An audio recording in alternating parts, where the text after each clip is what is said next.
फागुन का महीना था।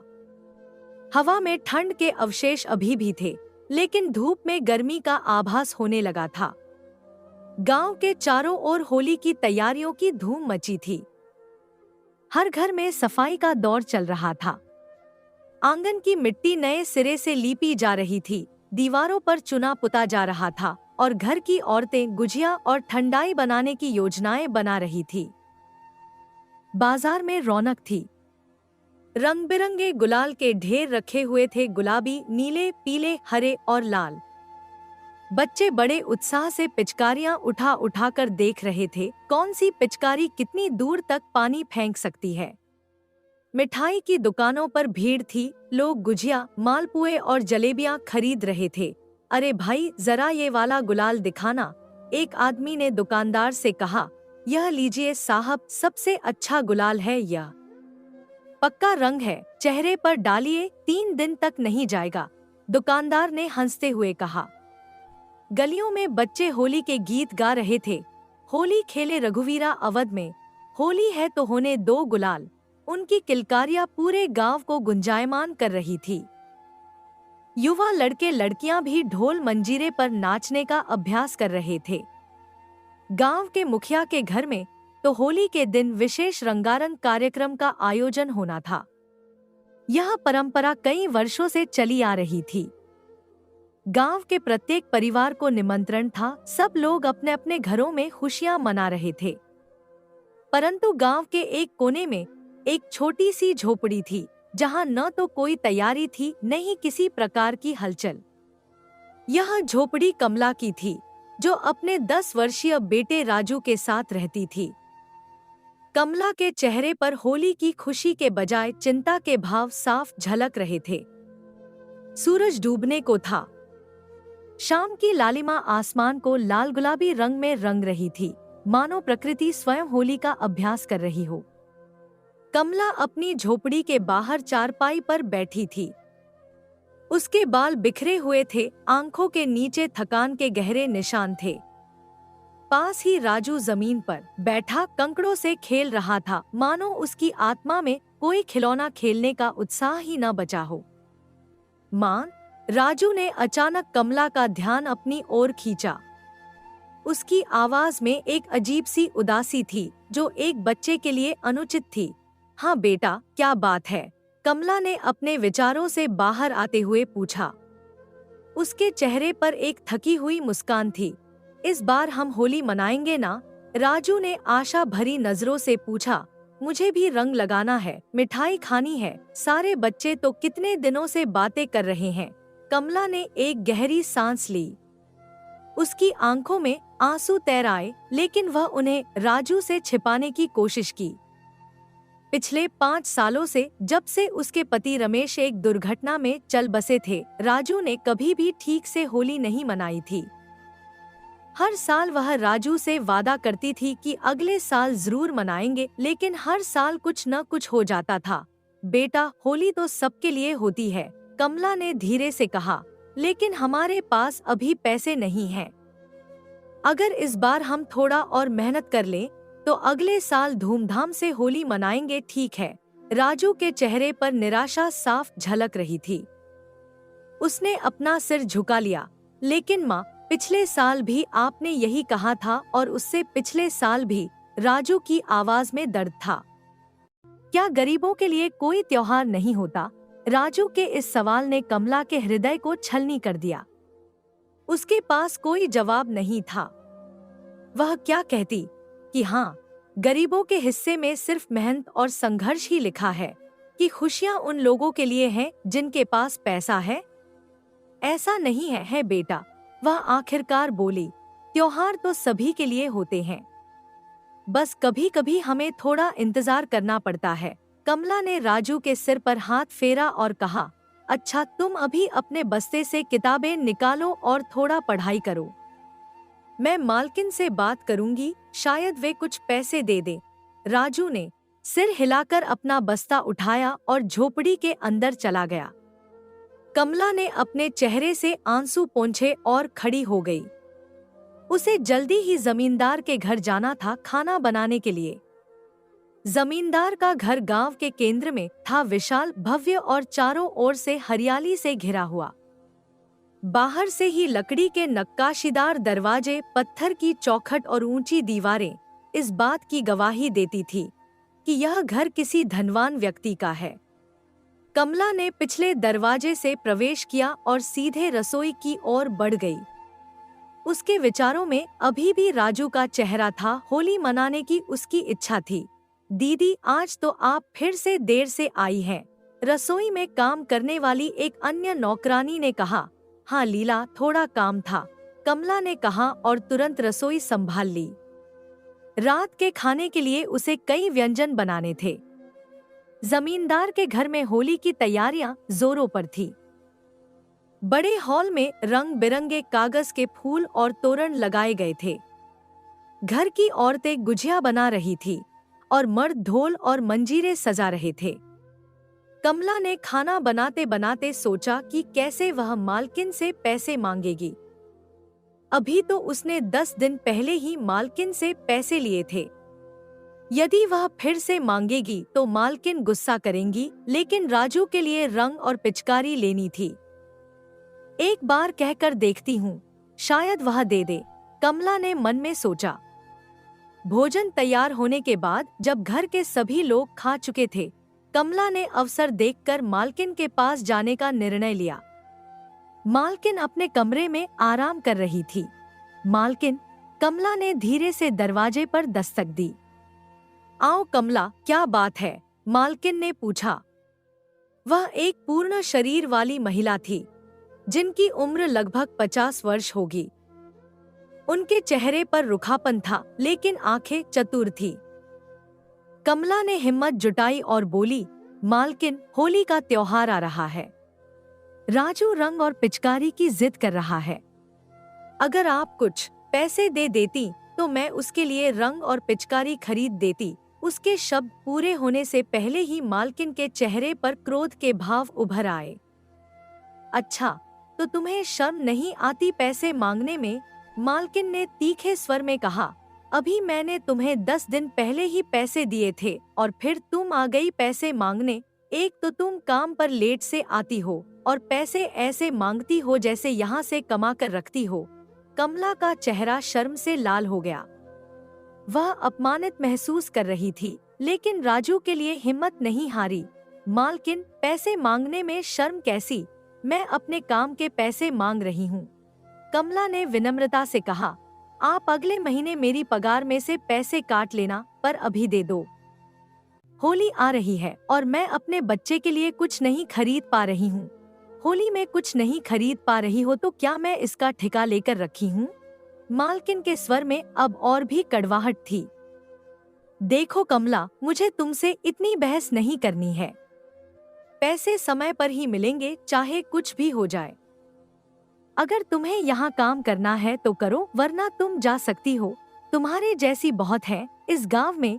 इतने में ही जमींदार मोहन, जो मालकिन के पति थे, कमरे में प्रवेश करते हैं। वह एक लंबे कद के व्यक्ति थे, जिनके शरीर पर थोड़ी मोटापा था और मूंछें बड़ी बड़ी थी। किस बात की बहस चल रही है आपस में? उन्होंने पूछा। उनकी आवाज में अधिकार और रोष का भाव था। देखो ना जी, मालकिन ने शिकायती लहजे में कहा। एक तो काम पर लेट आती है और महीना पूरा होने से पहले ही पैसा मांगने लगती है। मैं तो तंग आ गई हूँ इससे। मैंने तो तुम्हें पहले ही कहा था कि काम वाली लोगों को इतना भी माथे पर मत चढ़ाओ, मगर तुम कहाँ सुनोगी मेरी बात? जमींदार ने गुस्से से कहा। उनकी आंखें अब कमला पर टिकी थी। यह कमला काम वाली होकर तुम मालकिन से बहस करती हो? उनकी आवाज अब और भी तेज हो गई थी। निकल जाओ मेरे घर से, और आज के बाद यहाँ आने की कोई जरूरत नहीं है। कमला के पैरों तले जमीन खिसक गई। उसकी आंखें भर आईं। नहीं मालिक, ऐसा मत कहिए, वह गिड़गिड़ाई। होली का समय है और घर पर पैसा नहीं था, इसलिए मैं पैसा मांग रही थी, अपने लिए नहीं, बच्चे के लिए। उसकी आवाज भरा गई। आंसू उसकी आंखों से बह निकले। मालिक, उस बच्चे पर रहम करो जो पिता के गुजरने के बाद आज तक होली नहीं खेला, कमला ने भावुक होकर कहा। होली के समय पर मुझे काम से नहीं निकालिए, कहीं काम नहीं मिलेगा, फिर मेरे घर में होली पर चूल्हा भी नहीं जलेगा। मुझे तुम्हारी कोई बात नहीं सुननी है, जमींदार ने दृढ़ता से कहा। चल निकल यहाँ से, नहीं तो धक्के मारकर निकालूंगा। कमला के लाख गिड़गिड़ाने के बाद भी जमींदार नहीं माने और कमला को काम से निकाल दिया गया। उस दिन की मेहनताना भी उसे नहीं मिला। बड़ी उदासी के साथ कमला घर की ओर चल पड़ी।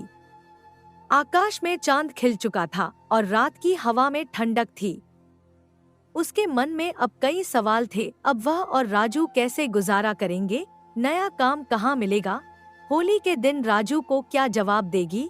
वह इतनी परेशान थी कि अपना रास्ता भूल गई और जंगल के रास्ते पर निकल पड़ी। चारों ओर अंधेरा था, केवल चांदनी की मध्यम रोशनी में रास्ता दिख रहा था। अचानक उसका पैर एक पत्थर से टकराया और वह जमीन पर गिर पड़ी। बैठकर रोने लगी, न सिर्फ दर्द के कारण बल्कि अपनी हालत पर भी। मेरा क्या होगा? वह बुदबुदाई। क्या मैं हमेशा ऐसे ही रहूंगी? क्या राजू को कभी खुशियां नहीं मिलेंगी? तभी वहां एक साधु का आगमन हुआ। वह एक वृद्ध व्यक्ति थे, लंबी सफेद दाढ़ी, गेरुआ वस्त्र पहने हुए, एक लाठी थामे हुए। उनके चेहरे पर एक अजीब सा तेज था, मानो वे किसी दिव्य शक्ति से संपन्न हो। बेटी, आजकल जमाना बहुत खराब है, साधु ने धीर गंभीर आवाज में कहा। तुम इस सुनसान जंगल में अकेले क्यों बैठी हो? कमला ने चौंक कर ऊपर देखा। साधु की आंखों में दया और करुणा के भाव थे। आपको क्या ही बताऊं बाबा, कमला ने आंसू पोंछते हुए कहा। होली का त्योहार आ रहा है और आपको तो पता ही होगा कि बच्चे होली में कितनी मस्ती करते हैं, पर मेरे बच्चे की किस्मत में शायद मस्ती लिखी ही नहीं है। और फिर कमला ने अपना सारा दुख साधु के सामने व्यक्त कर दिया। अपने पति की मृत्यु, अपनी गरीबी, जमींदार के घर से निकाले जाने की बात और राजू की होली मनाने की इच्छा। साधु ने शांति से सब सुना। देखो बेटी, उदास मत हो, साधु ने कहा। अभी होली के 4 दिन बचे हुए हैं। तुम दूसरों के घर में काम करती हो, उससे अच्छा तुम अपना कुछ व्यापार करो। जैसे कि अभी होली का समय है तो रंग और पिचकारी, गुलाल, यह सब अभी ज्यादा बिकेंगे। तुम इसी का व्यापार क्यों नहीं कर लेती? पर बाबा, यह सब व्यापार करने के लिए पैसा होना जरूरी है, कमला ने निराशा से कहा। और मेरे पास तो अभी खाने के लाले पड़े हैं, मैं व्यापार कैसे कर सकती हूँ? बेटी, तुम कहीं से पैसा उधार ले लो, साधु ने सुझाव दिया। पर तुम अपना व्यापार करो और खुद की मालकिन बन जाओ। बाबा, अगर व्यापार नहीं चला तो मैं उधार के पैसे कहाँ से भरूंगी? कमला ने डरते हुए कहा। नहीं नहीं, मैं इतना बड़ा जोखिम नहीं लेना चाहती। मेरा एक बच्चा है, ऐसे में तो भूखे मर जाएंगे हम लोग। अरे पगली, जोखिम तो हर कदम पर लेना पड़ता है, साधु ने हंसते हुए कहा। क्या तुम यहाँ खड़ी हो तो जोखिम नहीं है? जो जोखिम उठाता है जिंदगी में वही आगे बढ़ता है। साधु ने अपनी झोली से एक छोटी सी डिबिया निकाली और कमला को दी। और हाँ, तुम देसी नुस्खे से ही रंग और गुलाल बनाकर बेचना, उन्होंने कहा। इस डिबिया में एक विशेष चूर्ण है, इसे अपने बनाए रंगों में मिला देना। यह रंग सामान्य रंगों से अलग होंगे, ज्यादा चमकदार, सुगंधित और त्वचा के लिए फायदेमंद। कमला ने संदेह से डिबिया को देखा। अगर तुम्हारा व्यापार नहीं चला, साधु ने आगे कहा, तो तुम इसी जगह हमसे आकर मिलना। इतना कहकर साधु वहां से चले गए, इतनी तेजी से कि कमला को लगा जैसे वे हवा में गायब हो गए हों। कमला को साधु की बात पर विश्वास नहीं हो रहा था, लेकिन उनके शब्दों ने उसके मन में एक नई उम्मीद जगा दी थी। वह सोचने लगी, क्या वाकई वह व्यापार कर सकती है? क्या रंग बनाना और बेचना उसके लिए संभव है? गहरी सोच के बाद उसने निर्णय लिया कि वह इस चुनौती को स्वीकार करेगी। अब सवाल था पैसों का। उसे पता था कि गांव के ठाकुर लोगों को व्यापार के लिए उधार देते हैं। अगली सुबह कमला ने राजू को स्कूल भेजा और गांव के ठाकुर के यहाँ पहुँच गई। ठाकुर का घर भी बहुत बड़ा था, लेकिन जमींदार के घर से छोटा। नमस्ते ठाकुर साहब, कमला ने विनम्रता से कहा। ठाकुर एक मोटे व्यक्ति थे, जिनकी उम्र लगभग 60 वर्ष होगी। उनकी मूंछें बड़ी बड़ी थी और वे हुक्का पी रहे थे। हाँ, क्या बात है? उन्होंने बिना कमला की ओर देखे पूछा। ठाकुर साहब, हमें भी पैसे चाहिए, कमला ने हिम्मत जुटाकर कहा। मैं भी अपना एक व्यापार करना चाहती हूँ, होली के रंग बनाकर बेचना चाहती हूँ। ठाकुर ने हुक्के से एक लंबा कश लिया और धुआं छोड़ते हुए उपहास के साथ कहा, अरे तुम औरत जात होकर क्या व्यापार करोगी? तुम लोगों को तो घर का खाना और बर्तन का ही काम शोभा देता है। कमला का चेहरा शर्म से लाल हो गया, लेकिन वह अपने इरादे पर अडिग रही। ठाकुर साहब, मैं मजबूर हूँ, तभी व्यापार करना चाहती हूँ। उसने विनती की, मुझे कुछ पैसे उधार पर दे दीजिए। जैसे मेरे पास पैसे आने लगेंगे मैं आपका पैसा वापस कर दूंगी। ठाकुर ने कमला को ऊपर से नीचे तक देखा, मानो उसका मूल्यांकन कर रहे हों। ठीक है, उन्होंने आखिरकार कहा, तब तक तुम अपने घर के कागज लाकर मेरे हवाले कर दो। कहीं तुम कर्ज नहीं चुका पाई तो यह घर हमारा हो जाएगा। ठाकुर की यह बात सुनकर कमला का मन डगमगा गया। वह झोपड़ी उसकी और राजू की एकमात्र संपत्ति थी, उसके पति रमेश की निशानी। उसे खोने का विचार ही उसे डरा रहा था। फिर उसे साधु बाबा की बात याद आई। अरे पगली, जोखिम तो हर कदम पर लेना पड़ता है। क्या तुम यहाँ खड़ी हो तो जोखिम नहीं है? जो जोखिम उठाता है जिंदगी में वही आगे बढ़ता है। ठीक है ठाकुर साहब, कमला ने दृढ़ता से कहा, मुझे आपकी यह शर्त मंजूर है। मुझे पैसा दे दीजिए, मैं कागज लाकर आपको दे दूंगी। ठाकुर ने कमला को 200 रुपए उधार दिए और कमला ने अपने घर के कागज उनके हवाले कर दिए। उसके मन में डर था, लेकिन साथ ही एक नई उम्मीद भी थी। कमला ने उसी दिन बाजार जाकर रंग बनाने के सामान खरीदे, हल्दी, पलाश के फूल, गेरू, नील अबीर, गुलाल का आधार और कुछ सस्ती पिचकारियां। वह जानती थी कि उसके पास बहुत पैसे नहीं हैं, इसलिए उसने बुद्धिमानी से खरीदारी की। घर आकर उसने रंग बनाना शुरू किया। उसकी माँ ने उसे बचपन में ही सिखाया था कि कैसे प्राकृतिक रंग बनाए जाते हैं। वह सारी रात जागकर रंग तैयार करती रही। लाल रंग के लिए पलाश के फूल, पीले के लिए हल्दी, नीले के लिए नील और हरे के लिए मेहंदी के पत्ते। बीच बीच में वह साधु बाबा द्वारा दी गई डिबिया के चूर्ण को थोड़ा थोड़ा सभी रंगों में मिलाती गई। सुबह होते ही उसने राजू को जगाया। उठो बेटा, देखो मैंने क्या बनाया है, उसने उत्साह से कहा। राजू ने आंखें मलते हुए देखा कि चारों ओर रंग बिरंगे गुलाल के छोटे छोटे पैकेट रखे हुए हैं और साथ में कुछ पिचकारियां भी। माँ, यह सब क्या है? राजू ने आश्चर्य से पूछा। यह हमारा नया व्यापार है बेटा, कमला ने मुस्कुराते हुए कहा। आज से हम रंग और पिचकारी बेचेंगे और अगर हमारा व्यापार अच्छा चला तो होली पर हम भी धूमधाम से त्योहार मनाएंगे। राजू की आंखों में चमक आ गई। वह खुशी से उछल पड़ा और कमला को गले लगा लिया। होली से 3 दिन पहले कमला ने अपने सारे रंग और पिचकारियां एक पुराने कपड़े में रखे ठेले पर सजाए और बाजार की ओर चल पड़ी। उसने अपने रंगों को सुंदर ढंग से सजाया था और छोटे छोटे पैकेट बना रखे थे ताकि कम पैसों वाले लोग भी खरीद सकें। गांव का बाजार होली के कारण रौनक से भरा था। हर दुकान पर सजावट की गई थी और लोग खरीदारी के लिए उमड़ पड़े थे। गांव का प्रसिद्ध रंग विक्रेता रामलाल भी अपनी दुकान पर रंग बेच रहा था। उसके पास रंगों का विशाल संग्रह था और उसकी दुकान पर ग्राहकों की भीड़ लगी थी। कमला ने बाजार के एक कोने में अपना ठेला लगाया और आवाज लगानी शुरू की। आओ भाई आओ, बहन आओ, यह कोई बाजार का रंग नहीं, यह है अपने हाथों से बना प्यार भरा गुलाल। ना केमिकल ना जलन, बस फूलों की खुशबू और प्यार की मिठास। लेकिन कोई भी उसके पास नहीं आया। लोग उसके ठेले के पास से गुजरते, एक नजर डालते और आगे बढ़ जाते। कमला की आवाज धीरे धीरे कमजोर होने लगी, लेकिन वह हिम्मत नहीं हारी। दोपहर हो गई, फिर शाम, लेकिन कमला ने एक भी रंग नहीं बेचा। उसका मन निराश होने लगा। वह सोचने लगी, क्या यह व्यापार बिल्कुल ही नहीं चलेगा? क्या उसने गलत फैसला लिया था? तभी उसने देखा एक छोटा बच्चा लगभग 8 साल का रामलाल की दुकान के पास खड़ा है। उसके कपड़े फटे पुराने थे और वह बड़ी आशा भरी नजरों से रंगों को देख रहा था। भैया, मुझे थोड़ा सा रंग दे दो, बच्चे ने रामलाल से कहा। मैं भी होली खेलना चाहता हूँ। रामलाल ने बच्चे को तिरस्कार से देखा और कहा, हट यहाँ से, बिना पैसे के कुछ नहीं मिलेगा। जा, अपनी माँ से पैसे मांग कर आ। बच्चा बहुत दुखी हो गया और एक कोने में जाकर खड़ा हो गया।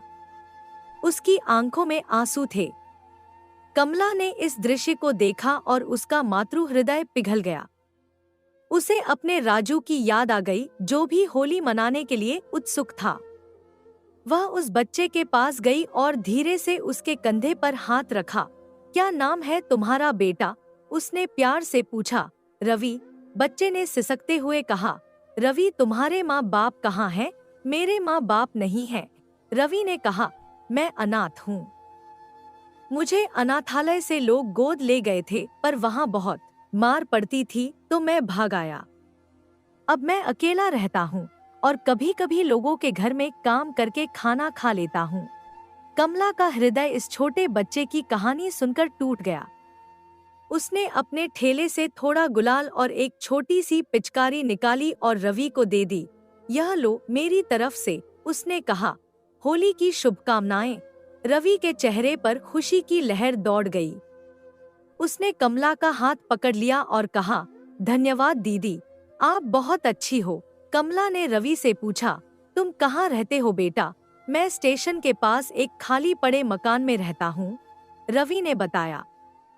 कमला ने निर्णय लिया, चलो मेरे साथ, आज से तुम मेरे घर में रहोगे। राजू को भी एक दोस्त मिल जाएगा। रवि की आंखें आश्चर्य से फैल गईं।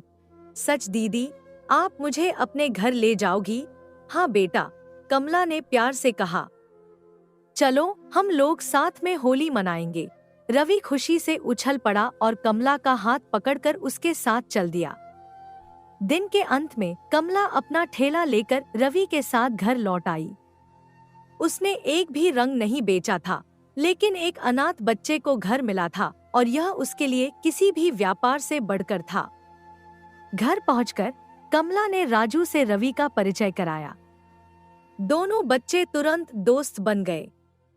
राजू ने अपने खिलौने रवि के साथ बांटे और दोनों मिलकर खेलने लगे।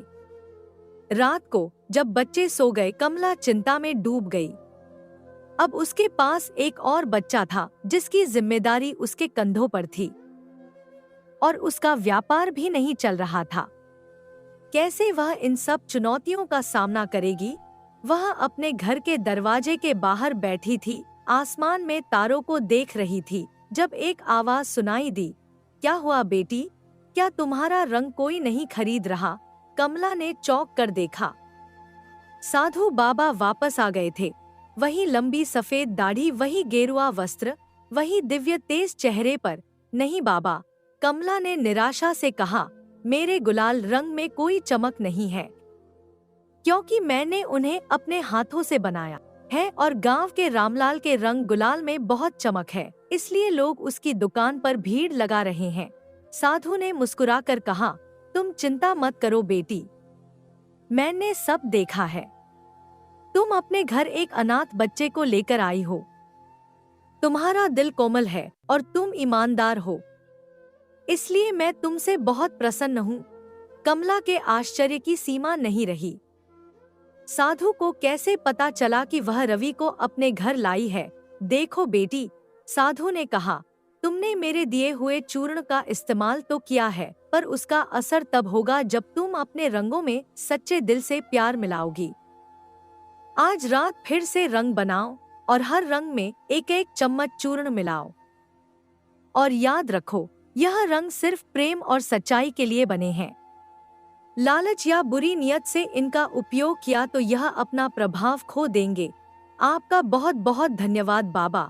कमला ने साधु को प्रणाम किया। जब वह सर उठाकर देखने लगी, साधु वहां से गायब हो चुके थे। वह चारों ओर देखने लगी, पर कहीं भी साधु का कोई निशान नहीं था। उस रात कमला ने साधु बाबा के निर्देशानुसार फिर से रंग बनाए और हर रंग में एक एक चम्मच चूर्ण मिलाया। उसके मन में वह आशा फिर से जाग उठी थी।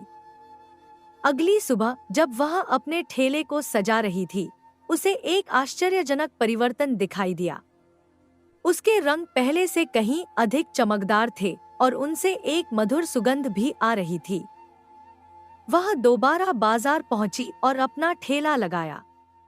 इस बार भी उसने आवाज लगानी शुरू की, आओ भाई आओ, बहन आओ, यह कोई बाजार का रंग नहीं, यह है अपने हाथों से बना प्यार भरा गुलाल, ना केमिकल ना जलन, बस फूलों की खुशबू और प्यार की मिठास।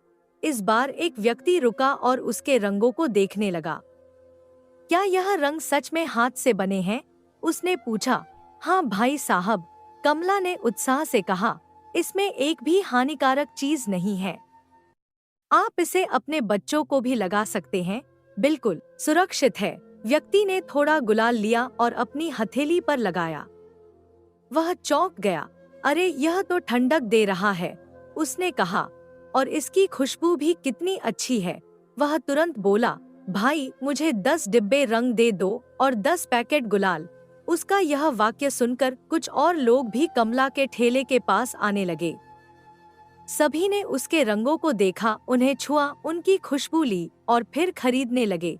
भाई साहब, कमला ने एक ग्राहक से कहा, यह रंग गुलाल मैंने घर में बनाए हैं, इसमें कोई केमिकल नहीं है। आप बच्चों को भी लगा सकते हो, कोई नुकसान नहीं होगा। अच्छा, तो यह बात है, ग्राहक ने प्रसन्नता से कहा। मुझे भी 10 डिब्बे रंग और 10 पैकेट गुलाल दे दो। धीरे धीरे कमला के ठेले पर भीड़ जमा होने लगी। लोग एक दूसरे को बता रहे थे कि कैसे उसके रंग हाथों से बने हैं, कैसे वे त्वचा पर ठंडक देते हैं और कैसे उनकी खुशबू इतनी सुहावनी है। दोपहर तक कमला के सारे रंग बिक गए और उसके पास काफी पैसा जमा हो गया था, ठाकुर का कर्ज चुकाने के लिए भी और होली मनाने के लिए भी। वह खुशी से घर लौटी और रात भर जागकर और अधिक रंग बनाए। अगले दिन वह फिर से बाजार गई और फिर से उसके सारे रंग बिक गए। धीरे धीरे यह बात पूरे गांव में फैल गई कि कमला के रंग बहुत खास हैं। लोग उसके ठेले पर ही रंग खरीदने के लिए इंतजार करने लगे। जो लोग पहले रामलाल के रंग खरीद रहे थे, वे भी अब कमला के रंगों की तरफ आकर्षित हो गए थे। रामलाल, जो यह सब देख रहा था, ईर्ष्या से जल उठा। कई वर्षों से वह गांव में एकमात्र रंग विक्रेता था और अब एक गरीब औरत उसका व्यापार छीन रही थी। उसकी दुकान पर अब बहुत कम ग्राहक आ रहे थे और उसका व्यापार धीरे धीरे मंद पड़ रहा था। यह कैसे हो सकता है? वह अपने आप से बुदबुदाया। कोई गरीब औरत जिसका कभी कोई व्यापार नहीं था, अचानक इतने अच्छे रंग कैसे बना सकती है? उसने अपने नौकर भोलू को बुलाया, जो एक बहुत ही सरल स्वभाव का युवक था। अबे भोलू, रामलाल ने चिल्लाकर कहा, यह क्या तमाशा हो रहा है? इस गरीब औरत के इतने रंग कैसे बिक रहे हैं? भोलू मालिक के गुस्से से घबरा गया। हाँ रामलाल भैया, वह हकलाते हुए बोला, मैं आपको बताना भूल गया था। जब मैं घर से दुकान के लिए आ रहा था, तब इसके घर के पास एक साधु बाबा इसे कुछ डिब्बे में दे रहे थे और कह रहे थे इसे रंगों में मिला देना। क्या? रामलाल चौंक पड़ा। एक साधु डिब्बे में कुछ दे रहे थे, कहीं वह जादुई रंग तो नहीं था? भोलू ने सिर हिलाया। हो सकता है भैया, उसके रंगों में अचानक इतनी चमक कैसे आई? अच्छा तो यह बात है। रामलाल के मन में एक विचार आया, तो अब हमें भी वैसा ही करना होगा। जा ढूंढ उस साधु को। रामलाल ने अपने नौकर भोलू को उस साधु बाबा को ढूंढने के लिए भेज दिया।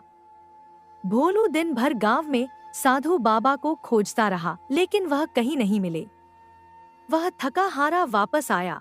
रामलाल भैया, वह बाबा तो जैसे हवा में गायब हो गए। भोलू ने बताया, पूरे गांव में कहीं नहीं मिले। रामलाल की ईर्ष्या क्रोध में बदल गई। तो अब दूसरा तरीका निकालना होगा। उसने अपने मन में सोचा, अगर हम साधु को नहीं ढूंढ सकते तो हम कमला के रंगों में गड़बड़ी कर सकते हैं। उसने एक शैतानी योजना बनाई। वह रात होने का इंतजार करने लगा ताकि चुपके से कमला की झोपड़ी में जा सके। उसका इरादा था कि वह कमला के रंगों में लाल मिर्च का पाउडर मिला दे, जिससे लोग उसके रंगों को खरीदना बंद कर दें। रात के समय जब तीनों, कमला, राजू और रवि सो रहे थे, रामलाल अपने एक साथी हरिया के साथ चोरी छिपे कमला की झोपड़ी के पास पहुंचा। चारों ओर अंधेरा था और केवल चांदनी की मध्यम रोशनी में ही कुछ दिखाई दे रहा था। देख हरिया, रामलाल ने धीरे से कहा, मैं दरवाजे पर खड़ा रहूंगा, तू अंदर जा और उसके रंगों में यह लाल मिर्च का पाउडर मिला दे, जिससे गांव वाले इसका रंग लगाते ही चिल्ला उठेंगे। हरिया, जो थोड़ा डरपोक स्वभाव का था, हिचकिचाते हुए झोपड़ी के अंदर गया। अंधेरे में उसे कुछ भी साफ दिखाई नहीं दे रहा था। वह टटोलते हुए आगे बढ़ा। अचानक हवा तेज चलने लगी। झोपड़ी के अंदर एक अजीब सा प्रकाश फैलने लगा और हरिया की आंखों में धूल उड़ने लगी। उसे एक अजीब सी आवाज सुनाई दी, जो बुरा करेगा वह खुद मिट्टी में मिल जाएगा। हरिया डर के मारे चीख पड़ा और बाहर भाग आया। रामलाल भाई, वह हांफते हुए बोला, मुझे नहीं लगता हमें यह करना चाहिए। कोई अनहोनी हो सकती है। उस झोपड़ी में कुछ अजीब है। अबे डरपोक, रामलाल ने गुस्से से कहा, अगर तुझे डर लग रहा है तो मैं खुद यह करूंगा। रामलाल ने हिम्मत जुटाई और झोपड़ी के अंदर गया। वह जल्दी से रंगों के डिब्बे को खोजने लगा। जब उसे डिब्बे मिले तो उसने उन्हें खोला। अचानक जोर की हवा चलने लगी और डिब्बे से एक चमकदार प्रकाश निकलने लगा। यह तो रंग का डिब्बा पकड़ते ही बहुत तेज हवा चल रही है। रामलाल घबराया। अगर मैं इसमें लाल मिर्च का पाउडर मिलाता हूँ तो मेरी आंखों में ही लाल मिर्च उड़कर पड़ जाएगी। उसे एक और विचार आया, एक काम करता हूँ। उसने सोचा, सारा रंग ही चुरा कर ले जाता हूँ, फिर मैं इसी रंग को कल बेचूंगा। रामलाल ने जल्दी से सारे रंगों के डिब्बे उठाए और बाहर निकल आया। वह और हरिया दोनों जल्दी से वहां से भाग गए और रंगों के डिब्बे रामलाल की दुकान पर जाकर रख दिए। अगली सुबह कमला ने जागते ही पाया कि उसके सारे रंग गायब हैं। उसने अपनी झोपड़ी में इधर-उधर ढूंढा, परंतु उसके रंग कहीं नहीं दिखे। वह समझ गई कि किसी ने उसके रंगों को चोरी कर लिया है। हे भगवान, अब क्या होगा? वह दुखी मन से बोली, आज ही तो होली है और मेरे पास न तो रंग है और न ही पैसे। राजू और रवि उठे और कमला के पास आए। माँ, आज होली है। राजू ने खुशी से कहा, हम भी रंग खेलेंगे ना? कमला की आंखों में आंसू आ गए। वह अपने बच्चों को क्या जवाब देती? हाँ बेटा, उसने मुश्किल से कहा, लेकिन पहले मुझे एक जरूरी काम से बाजार जाना है। तुम दोनों यहीं रहो, मैं जल्दी वापस आऊंगी। वह तैयार होकर बाजार की ओर चल पड़ी। आज होली थी और पूरा गांव रंगों से सराबोर था। हर गली में खुशियां की बौछार थी। बच्चे दौड़ दौड़ कर एक दूसरे को रंग लगा रहे थे। ढोल नगाड़ों की धुन पर लोग नाच रहे थे और सबके चेहरे पर होली की मस्ती झलक रही थी। कमला बाजार पहुंची और देखा कि रामलाल की दुकान पर भारी भीड़ जमा है। लोग उसके रंगों को खरीद रहे थे और रामलाल खुशी से फूला नहीं समा रहा था। कमला ने नजदीक जाकर देखा और उसका संदेह सही निकला। रामलाल उसी के रंगों को अपने नाम से बेच रहा था। तभी गांव की एक बुजुर्ग महिला, जिसे सब काकी कहते थे, कमला के पास आई। बेटी, काकी ने कहा, रामलाल के पास बिल्कुल तुम्हारी तरह ही रंग हैं। तुम्हारे रंग की तरह चमकदार और सुगंधित भी हैं। पता नहीं रामलाल ने इस बार तुम्हारी तरह रंग कहाँ से ले आया। काकी, कमला ने दुखी होकर कहा, कल रात मेरे घर से मेरे रंग चोरी हो गए। इस बार मैंने अपने बच्चों के लिए होली पर कितने सपने सजाए थे। कमला, कहीं वह रामलाल तुम्हारा रंग तो चोरी करके नहीं ले आया? काकी ने संदेह जताया। क्योंकि हर चीज तुम्हारी तरह ही दिख रही है। काकी, मुझे भी लगता है कि मेरा रंग रामलाल ने ही चुराया है। कमला ने कहा, क्योंकि कल तक रामलाल की दुकान पर रंग खरीदने वालों की भीड़ नहीं थी। और आज अचानक उसकी दुकान पर इतनी भीड़ है। वे आपस में बात ही कर रहे थे, तभी गांव का एक बुजुर्ग, जिन्हें सब दादाजी कहते थे, कमला के पास आए। अरे कमला, दादाजी ने कहा, आज तुमने अपना ठेला नहीं लगाया। देखो, रामलाल ने बिल्कुल तुम्हारी तरह ही चमकदार, खुशबू वाले रंग और गुलाल लाए हैं। कमला अब पूरी तरह आश्वस्त हो गई कि उसके रंग रामलाल ने ही चुराए हैं। दादाजी, उसने दृढ़ता से कहा, मुझे इसकी शिकायत गांव के मुखिया से करनी होगी, तभी मुझे न्याय मिलेगा। दादाजी, काकी और कुछ अन्य ग्राहक जो कमला के रंगों के प्रशंसक थे, उसके साथ गांव के मुखिया के पास गए। मुखिया का घर गांव के मध्य में एक विशाल पेड़ के नीचे था। मुखिया एक विवेकशील और न्यायप्रिय व्यक्ति थे, जिन्हें सभी सम्मान देते थे। मुखिया जी, कमला ने विनम्रता से कहा, मुझे आपसे एक शिकायत करनी है। मुखिया ने ध्यान से कमला की बात सुनी और फिर रामलाल को बुलवा भेजा। रामलाल आते ही घबरा गया, क्योंकि वह समझ गया कि कमला ने उस पर शक करना शुरू कर दिया है। मुखिया जी, रामलाल ने जल्दी से कहा, मैंने कमला का कोई भी रंग नहीं चुराया है। मुखिया ने रामलाल को अजीब नजरों से देखा। अरे रामलाल, उन्होंने कहा, तुमसे किसने कहा कि कमला का रंग तुमने चुराया है? मैंने तो तुमसे कुछ ऐसा कहा ही नहीं। रामलाल के चेहरे का रंग उड़ गया। उसने अनजाने में ही अपना अपराध स्वीकार कर लिया था। इसका मतलब तुम्ही ने कमला के रंग चुराए हैं? मुखिया ने गंभीरता से कहा। रामलाल अब आनाकानी करने लगा।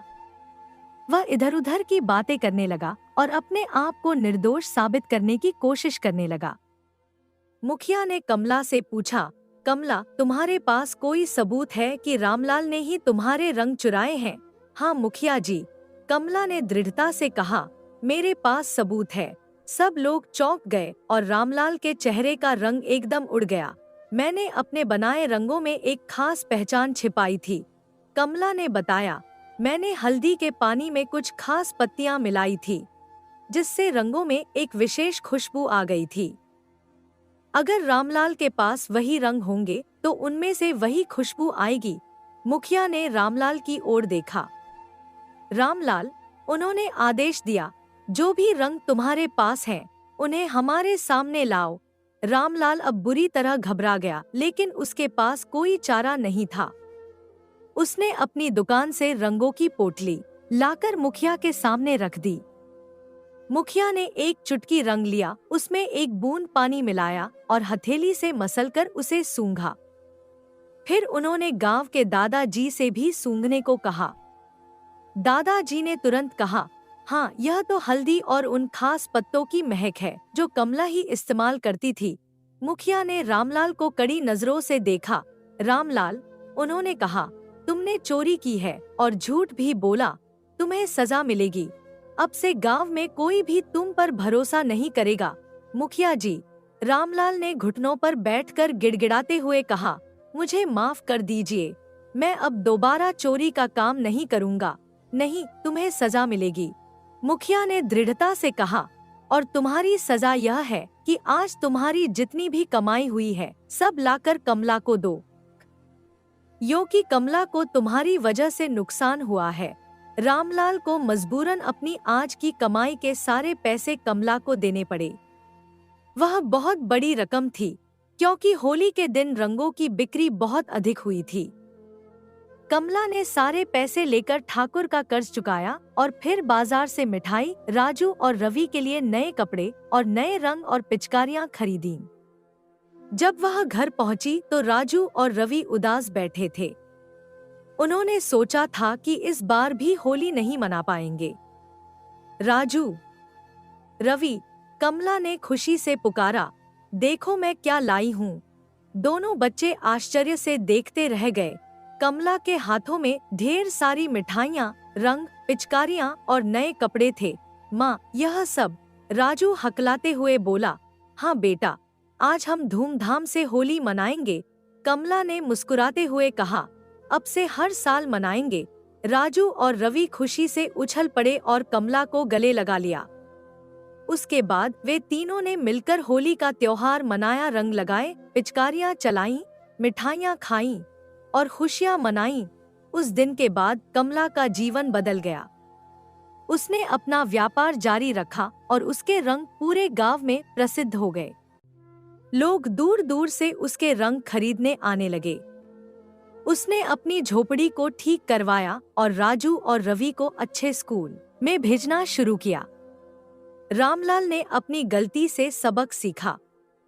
वह कमला से माफी मांगने आया और प्रायश्चित के रूप में अपनी दुकान का हिस्सा कमला को दे दिया। धीरे धीरे दोनों के बीच मैत्रीपूर्ण संबंध स्थापित हो गए। और साधु बाबा, वे अभी भी कभी कभी गांव में दिखाई देते हैं, विशेषकर होली के समय। लोग कहते हैं कि वे जिसे भी आशीर्वाद देते हैं उसकी किस्मत चमक उठती है। कमला अब अपने व्यापार से खुश है और उसके राजू और रवि भी बड़े होकर अच्छे इंसान बन रहे हैं। वे हर साल होली धूमधाम से मनाते हैं और सबको मिठाइयाँ और रंग बांटते हैं। आज भी जब लोग कमला के रंग लगाते हैं तो उनमें एक अलग ही चमक और खुशबू होती है। लोग कहते हैं कि यह साधु बाबा का जादू है, लेकिन कमला जानती है कि यह उसके प्रेम, मेहनत और ईमानदारी का फल है। और गांव में एक कहावत चल पड़ी है, जैसी नीयत वैसी कमाई। बुरे काम का बुरा नतीजा, अच्छे काम का अच्छा फल। कमला के जीवन की कहानी सभी को यही सिखाती है कि ईमानदारी, मेहनत और अच्छी नीयत से किया गया कोई भी काम सफल होता है और भगवान हमेशा उन लोगों की मदद करते हैं जो अच्छे इंसान हैं और दूसरों की मदद करते हैं।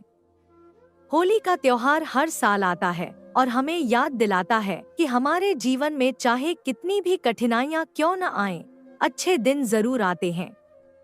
बस हमें धैर्य रखना चाहिए और अपने कर्म पर विश्वास। हर रंग में एक कहानी है, हर कहानी में एक सीख और हर सीख में एक नया जीवन। दोस्तों, बढ़ते हैं एक और नई कहानी की ओर।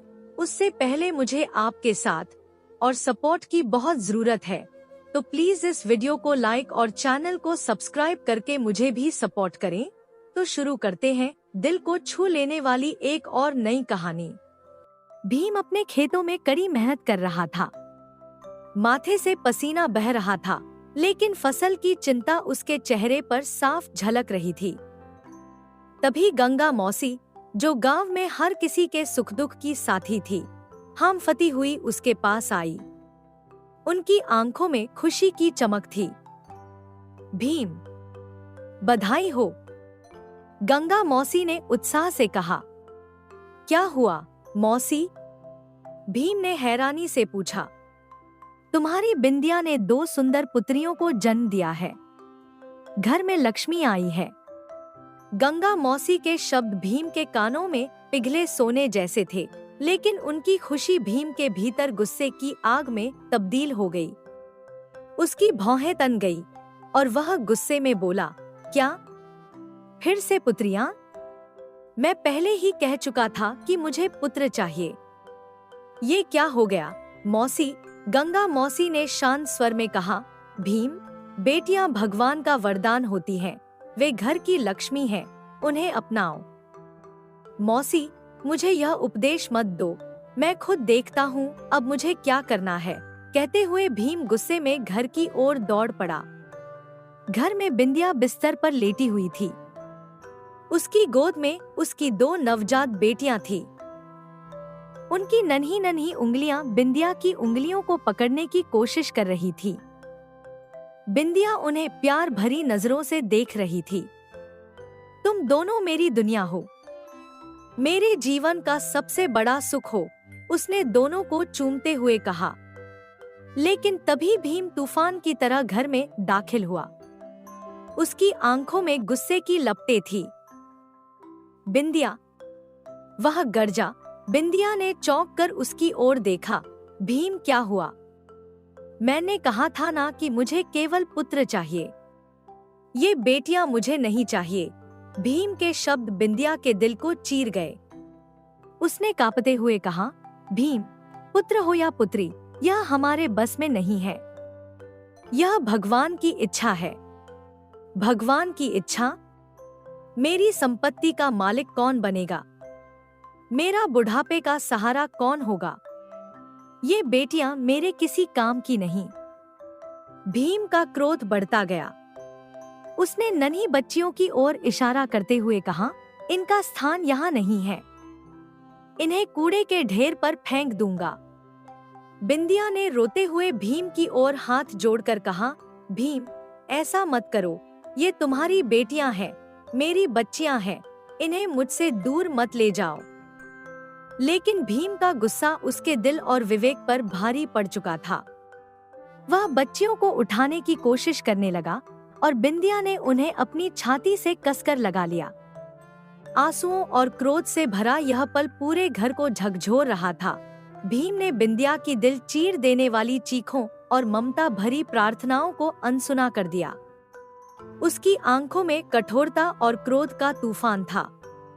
उसने अपनी मासूम नवजात बेटियों को गोद में उठाया और बिंदिया की विनती पर ध्यान दिए बिना घर से बाहर निकल गया।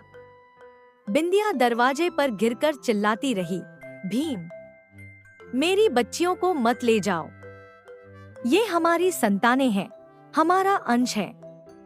लेकिन भीम की कठोरता और अज्ञान ने उसे पत्थर बना दिया था। उसकी आंखों में केवल अपने बेटे की चाह और अपनी जिद थी। भीम गांव से दूर एक सुनसान स्थान पर पहुंचा। वहां की सन्नाटे को तोड़ती हुई हवा और उसकी भारी सांसें एक अजीब सा माहौल बना रही थी। उसने अपनी मासूम बेटियों को कूड़े के ढेर पर रख दिया। उसकी आंखें गुस्से से भरी हुई थी और उसके दिल में कोई पछतावा नहीं था। मैंने कहा था, मुझे पुत्र चाहिए, इनके लिए मेरे घर में कोई स्थान नहीं, भीम बड़बड़ाया। बिना एक बार भी पीछे मुड़े वह भारी कदमों से वहां से चला गया, मानो अपनी आत्मा का एक हिस्सा वहीं छोड़ आया हो।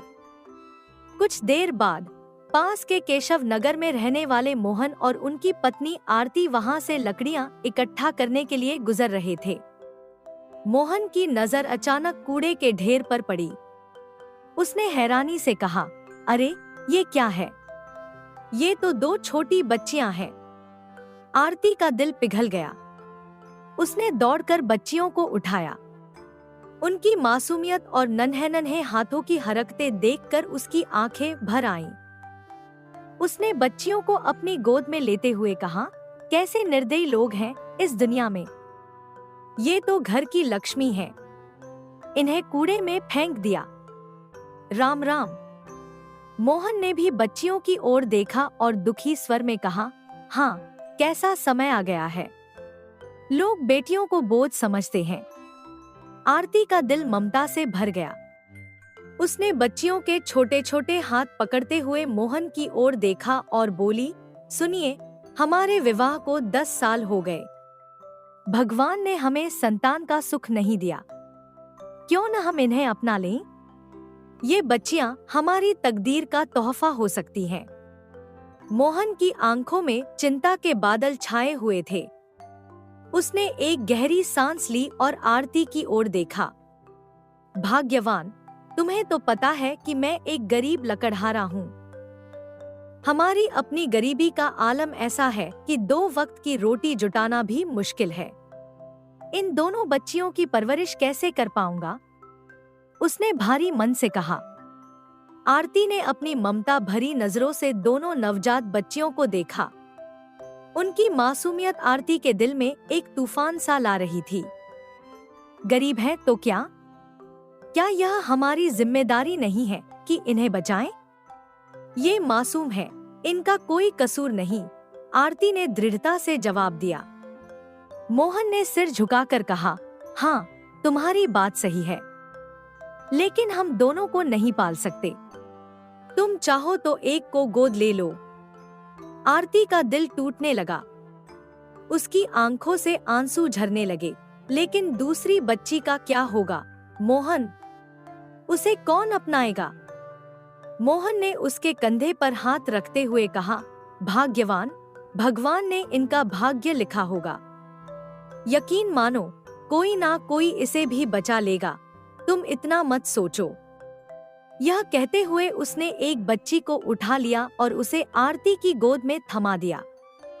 आरती ने बच्ची को अपनी छाती से लगा लिया। उसकी ममता उमड़ पड़ी और उसने ठान लिया, हाँ, आज से यह मेरी बेटी होगी। इसका नाम राधा रखेंगे। मोहन ने सहमति में सिर हिलाया और बच्ची को लेकर घर की ओर चल पड़े। कुछ समय बाद उसी स्थान से केशव नगर के प्रतिष्ठित जमींदार और उनकी पत्नी अर्चना गुजरे। उनकी भव्य बग्घी दूर से ही अपनी शान शौकत का एहसास करा रही थी। अचानक अर्चना की नजर कूड़े के ढेर पर पड़ी। उसने झट से बग्घी रुकवाई। रुको, रुको, जमींदार जी, देखिए वहां एक बच्ची। वह जल्दी से कूड़े के ढेर के पास पहुंची और नवजात बच्ची को अपनी बाहों में उठा लिया। बच्ची के छोटे छोटे हाथ पैर हिल रहे थे, मानो वह किसी चमत्कार से अभी भी जीवित थी। अर्चना की आंखों में आंसू भर आए। इतनी सुंदर बच्ची को यहाँ फेंकने की हिम्मत कौन कर सकता है? यह कैसी निर्दयता है? जमींदार का चेहरा गुस्से से लाल हो गया। अगर वो नीच मेरे सामने आ जाए जिसने यह पाप किया है, तो मैं उसे ऐसा सबक सिखाऊंगा कि वह जिंदगी भर याद रखेगा। अर्चना ने बच्ची को अपनी गोद में कसकर पकड़ लिया और बोली, जमींदार जी, हमारे विवाह को इतने साल बीत गए, लेकिन भगवान ने हमें संतान का सुख नहीं दिया। क्यों ना हम इस बच्ची को अपनी बेटी बना लें? अर्चना की ममता की पुकार ने जमींदार का क्रोध शांत कर दिया। उसके होठों पर हल्की मुस्कान आई। तुम सही कह रही हो अर्चना, यह बच्ची अब हमारी बेटी होगी। चलो इसे घर ले चलते हैं। और इस तरह भाग्य की लकीरों ने दो मासूम बच्चियों को उनकी नई माँओं की ममता से जोड़ दिया। समय अपने पंख फैलाकर आगे बढ़ता गया और नियति ने राधा और सुलेखा के जीवन को अलग अलग राहों पर ले जाने का काम पूरा कर दिया। राधा, जो मोहन और आरती के छोटे से झोपड़े में पली बढ़ी थी, उसका हर दिन संघर्षों और कठिनाइयों का सामना करते हुए बीता। गरीबी के साए में जीवन जीते हुए भी आरती की ममता और संस्कारों ने राधा के दिल में सच्चाई, मेहनत और सेवा का बीज बो दिया। वह हर सुबह सूरज की पहली किरण के साथ जागती, खेतों में काम करती और अपने परिवार के लिए सहारा बनती। उसके चेहरे पर सादगी और आत्मविश्वास झलकता था और उसकी आंखों में संघर्ष के अनुभवों की चमक किसी दीपक की तरह थी। दूसरी ओर सुलेखा की जिंदगी बिल्कुल विपरीत थी। जमींदार और अर्चना के महल में पलीबड़ी सुलेखा का हर सपना बिना मांगे पूरा हो जाता था। ऐश्वर्य और विलासिता उसके कदमों में थे। उसकी सुंदरता और ठाट बाट की पूरे गांव में चर्चा थी। परंतु इस भव्यता के बीच भी उसका दिल सादगी और सच्चे प्यार को तरसता था। वह सुंदरता और वैभव के दायरे में रहते हुए भी किसी अज्ञात तलाश में थी। जमींदार और अर्चना उसे अपनी जान से ज्यादा चाहते थे, लेकिन सुलेखा के मन में एक खालीपन था जिसे यह ऐश्वर्य भी भर नहीं सका। 20 साल बीत गए और नियति के हाथों राधा और सुलेखा, दोनों बहनें, दो अलग अलग दुनिया की कहानी बन चुकी थी। राधा अब एक खूबसूरत, मेहनती और समझदार युवती बन चुकी थी। उसके तन पर गरीबी के कपड़े भले ही हों, लेकिन उसके आत्मविश्वास और संस्कारों का तेज हर कठिनाई को छोटा कर देता था। सुलेखा, जो महलों की रानी की तरह पली बढ़ी थी, अपनी सुंदरता और गर्व से भरी चाल के कारण पूरे गांव में जानी जाती थी। लेकिन उसकी आंखों में एक अधूरी ख्वाहिश, एक अनजाना खालीपन साफ झलकता था। एक दिन जमींदार अपने भव्य दरबार में अर्चना के साथ बैठे सुलेखा के भविष्य को लेकर चर्चा कर रहे थे।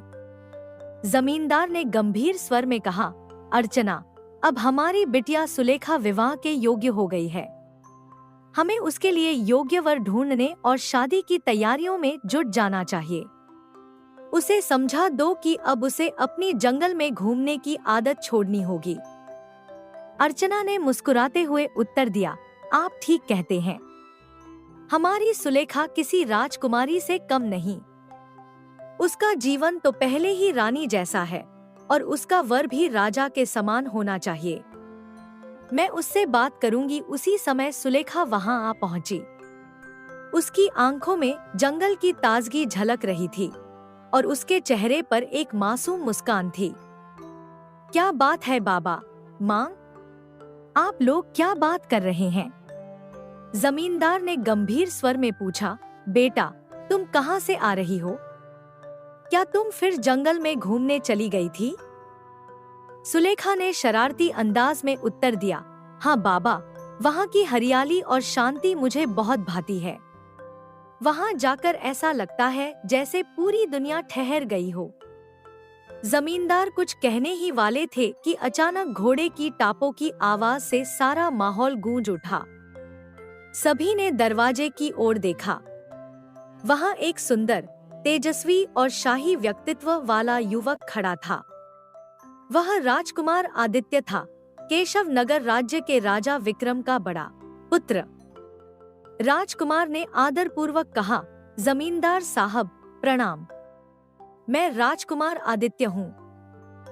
कुछ दिनों से मैं आपकी पुत्री सुलेखा को देख रहा हूँ।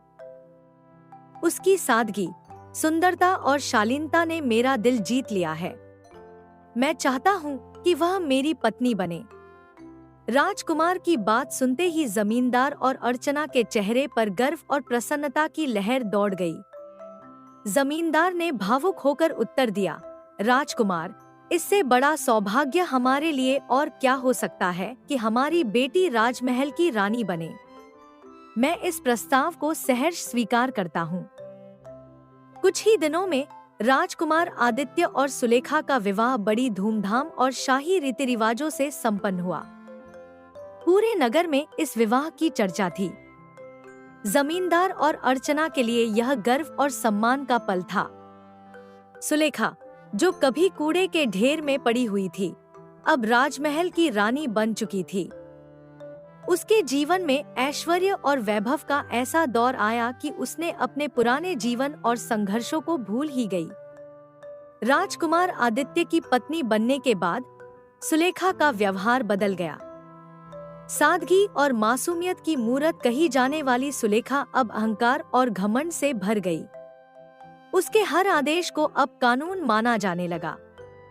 वह रानी तो बन चुकी थी, परंतु उसका यह बदला हुआ रूप उसे कभी-कभी उसकी सच्ची पहचान से दूर कर देता था। महल में चारों ओर ऐश्वर्य और वैभव की छटा फैली हुई थी, लेकिन सुलेखा के दिल को अभी भी संतोष नहीं था। उसके मन में अपने राजसी जीवन को और भव्य बनाने की चाह उठने लगी थी। एक दिन वह अपने आलीशान कक्ष में सोने और चांदी से जड़े झूले पर बैठी थी। उसके चेहरे पर राजसी गर्व और आंखों में एक अदृश्य अधूरी चाहत की चमक थी। तभी राजकुमार आदित्य धीरे से कमरे में दाखिल हुआ। सुलेखा, तुम हर दिन और भी सुंदर लगती हो, आदित्य ने मुस्कुराते हुए कहा। धन्यवाद आदित्य, सुलेखा ने एक मखमली मुस्कान के साथ जवाब दिया। लेकिन मुझे तुमसे एक बात कहनी है। क्या बात है सुलेखा? बोलो, आदित्य ने उत्सुकता से पूछा। सुलेखा की आंखें चमक उठीं। मुझे एक दासी की आवश्यकता है, लेकिन कोई साधारण दासी नहीं। मुझे अपनी ही उम्र की एक सुंदर और सजीव दासी चाहिए, ऐसी जो सिर्फ मेरी सेवा करे और मेरी हर बात बिना किसी सवाल के माने। आदित्य ने थोड़ा गंभीर होकर जवाब दिया, लेकिन सुलेखा, महल में पहले से ही बहुत सी दासियां हैं और यह उचित नहीं लगता। हमें सबका सम्मान करना चाहिए। सुलेखा ने आदित्य की बातों को अनसुना करते हुए अपनी मांग पर जोर दिया। तुम तो हमेशा सही और गलत की बात करते हो, लेकिन इस बार मुझे जो चाहिए वह मुझे मिलेगा। आदित्य ने कोई जवाब नहीं दिया, लेकिन उसके चेहरे पर चिंता और असमंजस साफ झलक रहा था। उसने सुलेखा के सामने कुछ नहीं कहा, लेकिन उसके शब्द उसके मन में गूंजते रहे। अगले दिन राजकुमार आदित्य मंत्री के कक्ष में गया। मंत्री, जो एक वृद्ध और बुद्धिमान व्यक्ति था, उसे देखते ही खड़ा हो गया। राजकुमार, आज इतनी सुबह कैसे पधारे? मंत्री जी, सुलेखा को एक दासी चाहिए। लेकिन उसकी शर्तें बहुत अलग हैं। उसे एक ऐसी दासी चाहिए जो उसकी उम्र की हो, सुंदर हो और उसकी हर बात माने। क्या आप किसी ऐसी लड़की के बारे में जानते हैं?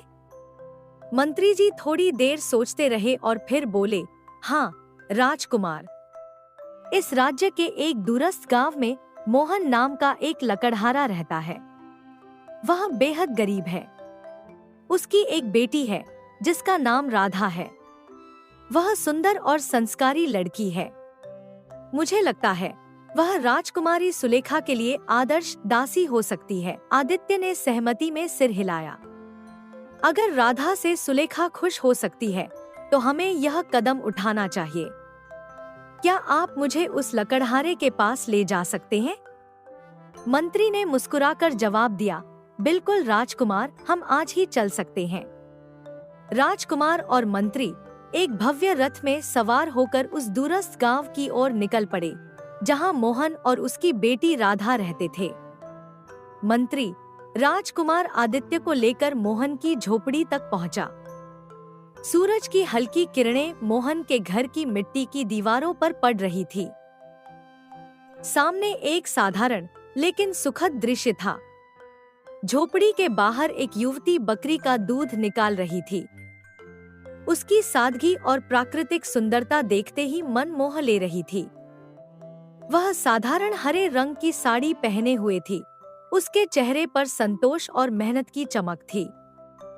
राजकुमार आदित्य ने एक क्षण के लिए उसकी ओर देखा और जैसे समय थम सा गया।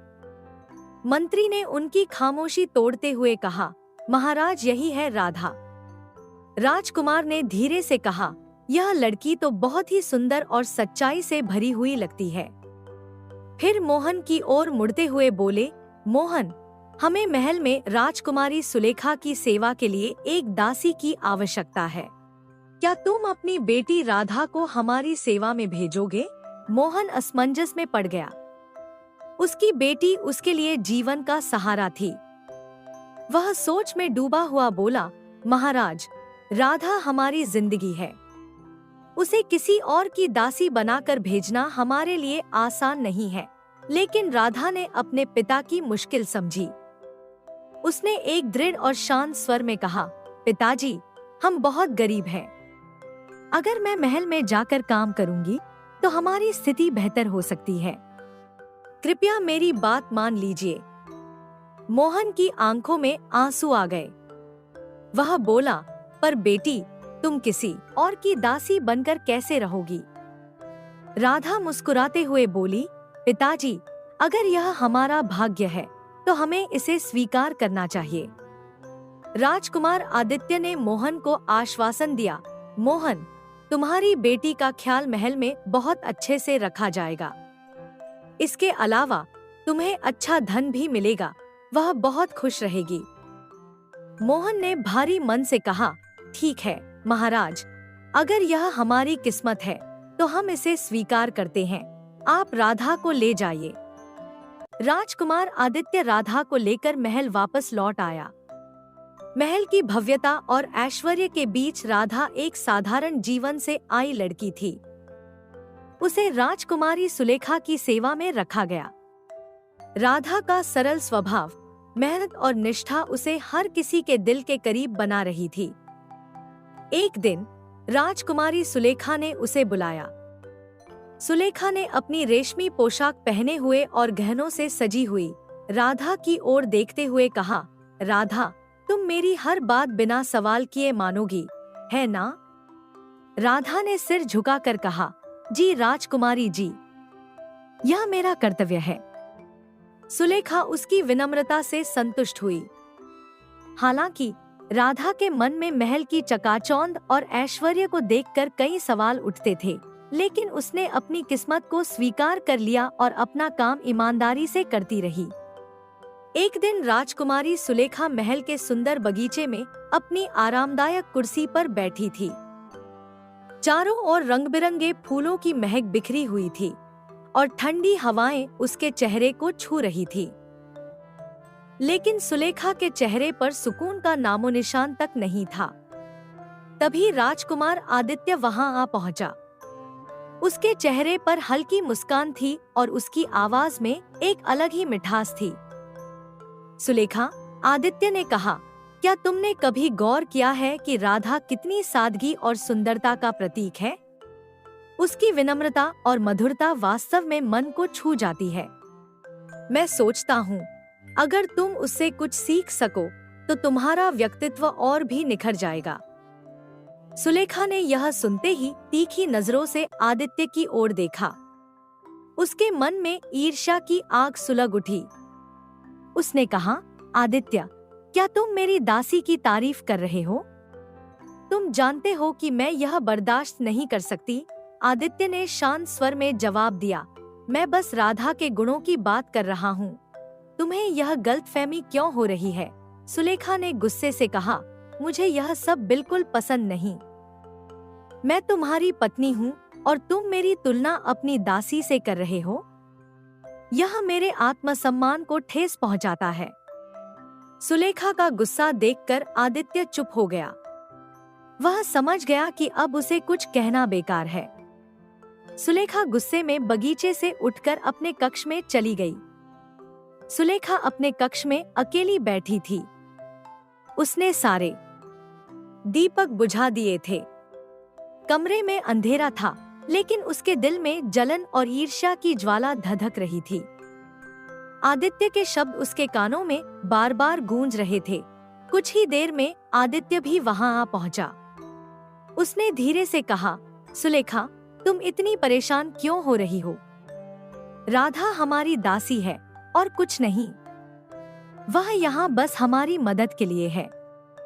सुलेखा ने आदित्य की ओर घूरते हुए कहा, मुझे अब राधा को महल से बाहर निकाल देना चाहिए। मैं नहीं चाहती कि वह इस महल में एक पल भी रहे। आदित्य ने हैरानी से पूछा, सुलेखा, क्या तुम सच में ऐसा चाहती हो?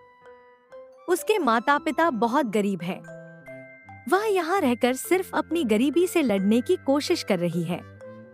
सुलेखा की आवाज और तीखी हो गई, तुम हमेशा उसका ही पक्ष लेते हो। ऐसा लगता है जैसे तुम्हें उससे ज्यादा लगाव हो गया है।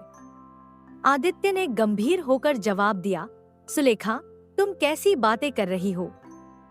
राधा सिर्फ एक मददगार है। मैं उससे कोई लगाव नहीं रखता। यह सब तुम्हारा वहम है। लेकिन सुलेखा के मन में शक का बीज गहराई से बैठ चुका था। अब वह हर पल राधा पर नजर रखने लगी। जब भी राधा आदित्य के पास होती, सुलेखा उसे घूर कर देखती। उसका शक हर दिन बढ़ता जा रहा था। उसके मन में सवाल उठने लगे, कहीं आदित्य राधा से प्यार तो नहीं करने लगा? अगर वह मुझसे दूर होकर राधा को पसंद करने लगा तो? जलन और शक के साथ सुलेखा का दिल बेचैन हो गया। उसकी जिंदगी में अब सुकून नहीं था। हर दिन वह राधा को देखती, उसकी हर छोटी बड़ी हरकत पर ध्यान देती। उसके मन में यह सवाल रह रह कर आता, क्या आदित्य की नजरें राधा पर ज्यादा ठहरने लगी हैं?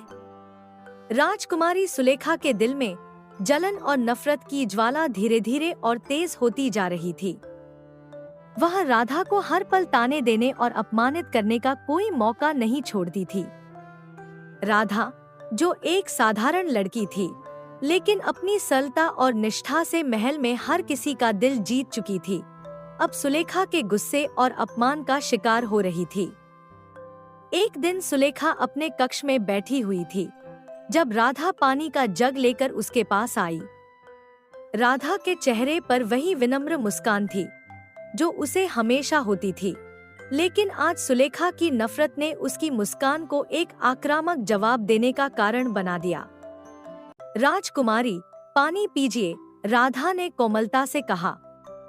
पानी लाने की तुम्हें क्या जरूरत थी? सुलेखा की आवाज में तिरस्कार और घृणा साफ महसूस हो रही थी। तुम्हें हमेशा सिर्फ काम ही दिखता है।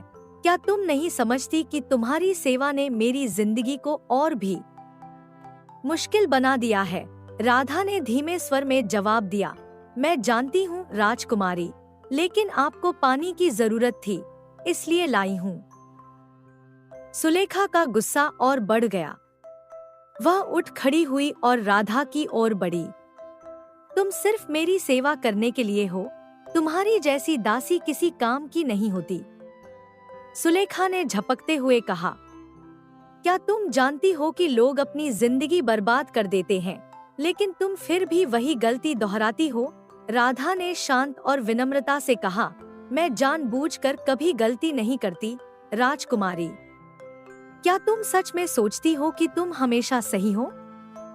सुलेखा ने कड़वाहट से कहा, तुम्हारी बेवकूफी के कारण ही महल में सब गड़बड़ हो रहा है। अब से तुम सिर्फ मेरे आदेशों के मुताबिक चलोगी, नहीं तो तुम्हें और सजा मिलेगी। राधा ने सिर झुका लिया। मुझे माफ कर दीजिए राजकुमारी, मैं कभी भी आपको निराश नहीं करूंगी। सुलेखा ने अपनी जलती हुई नफरत में राधा को एक जोरदार थप्पड़ मारा। अब तुम्हें भुगतना होगा। सिर्फ मेरे आदेशों के मुताबिक काम करना होगा, नहीं तो तुम्हारी हालत और भी बदतर हो जाएगी। राधा ने शांत भाव से सिर झुका लिया और कहा, मैं समझती हूँ राजकुमारी, तुम सिर्फ काम करने के लिए जीती हो, तुम्हारी कोई अहमियत नहीं है। तुम बस एक दासी हो और दासी की कोई इज्जत नहीं होती। सुलेखा ने कड़क आवाज में कहा, क्या आप मेरी मेहनत की कीमत नहीं समझती, राजकुमारी? राधा ने अपनी आवाज में हल्की सी अपील डाली, मेहनत तुम्हारी? तुम तो बस मेरे आदेशों को पूरा करने के लिए जी रही हो। तुम्हारी मेहनत सिर्फ झूठी उम्मीदें हैं, तुम कुछ नहीं कर सकती। सुलेखा ने और भी कड़वे शब्दों के साथ कहा। राधा की आंखों में हल्की सी मायूसी थी, लेकिन उसने फिर भी विनम्रता से कहा, मैं जानती हूँ कि मैं कुछ नहीं कर सकती, लेकिन मैं यही चाहती हूँ कि आप मुझे कभी भी ऐसा महसूस न कराएं कि मैं कुछ भी नहीं कर सकती। अब मैं तुम्हारी ये बकवास नहीं सुनना चाहती। जब तक तुम मेरी सेवा में हो, तुम्हें वही करना होगा जो मैं कहूँ। सुलेखा ने कठोरता से कहा। राधा ने नजरें झुका ली और धीरे से कहा, जैसा आप कहें राजकुमारी। सुलेखा की नफरत अब अपने चरम पर थी और राधा के लिए महल में कोई जगह नहीं थी। वह चाहती थी कि राधा को हर कदम पर अपमानित किया जाए, क्योंकि उसकी सादगी और मासूमियत से सुलेखा की जलन और बढ़ चुकी थी। एक दिन राधा महल के बगीचे में चुपचाप बैठी थी, जहां उसका दिल अपमान और दुख से भरा हुआ था। उसे समझ नहीं आ रहा था कि वह क्या करे, क्योंकि सुलेखा की बातें और उसके बर्ताव ने उसे अंदर तक छलनी कर दिया था। उसी समय एक गरीब महिला अपने बूढ़े पति के साथ बगीचे में आकर भीख मांगने आई। उनका चेहरा प्यास और भूख से लथपथ था। महिला ने राधा से कहा, बिटिया, कुछ खाने को दे दो, हम दोनों भूख से मर रहे हैं। राधा ने तुरंत अपनी दया और करुणा से उनकी मदद की और कुछ खाने के लिए उन्हें दे दिया। महिला ने अपनी दुर्दशा बयान करते हुए कहा, मैं बिंदिया हूँ और मेरे पति का नाम भीम है। कभी हम भी बहुत संपन्न थे, लेकिन बीमारी ने हमें सब कुछ छीन लिया। अब हम इसी हाल में हैं, भीख मांगकर जीवन गुजारते हैं। राधा की आंखों में आंसू थे, क्योंकि वह उस वृद्ध जोड़े की दुखभरी कहानी सुन रही थी।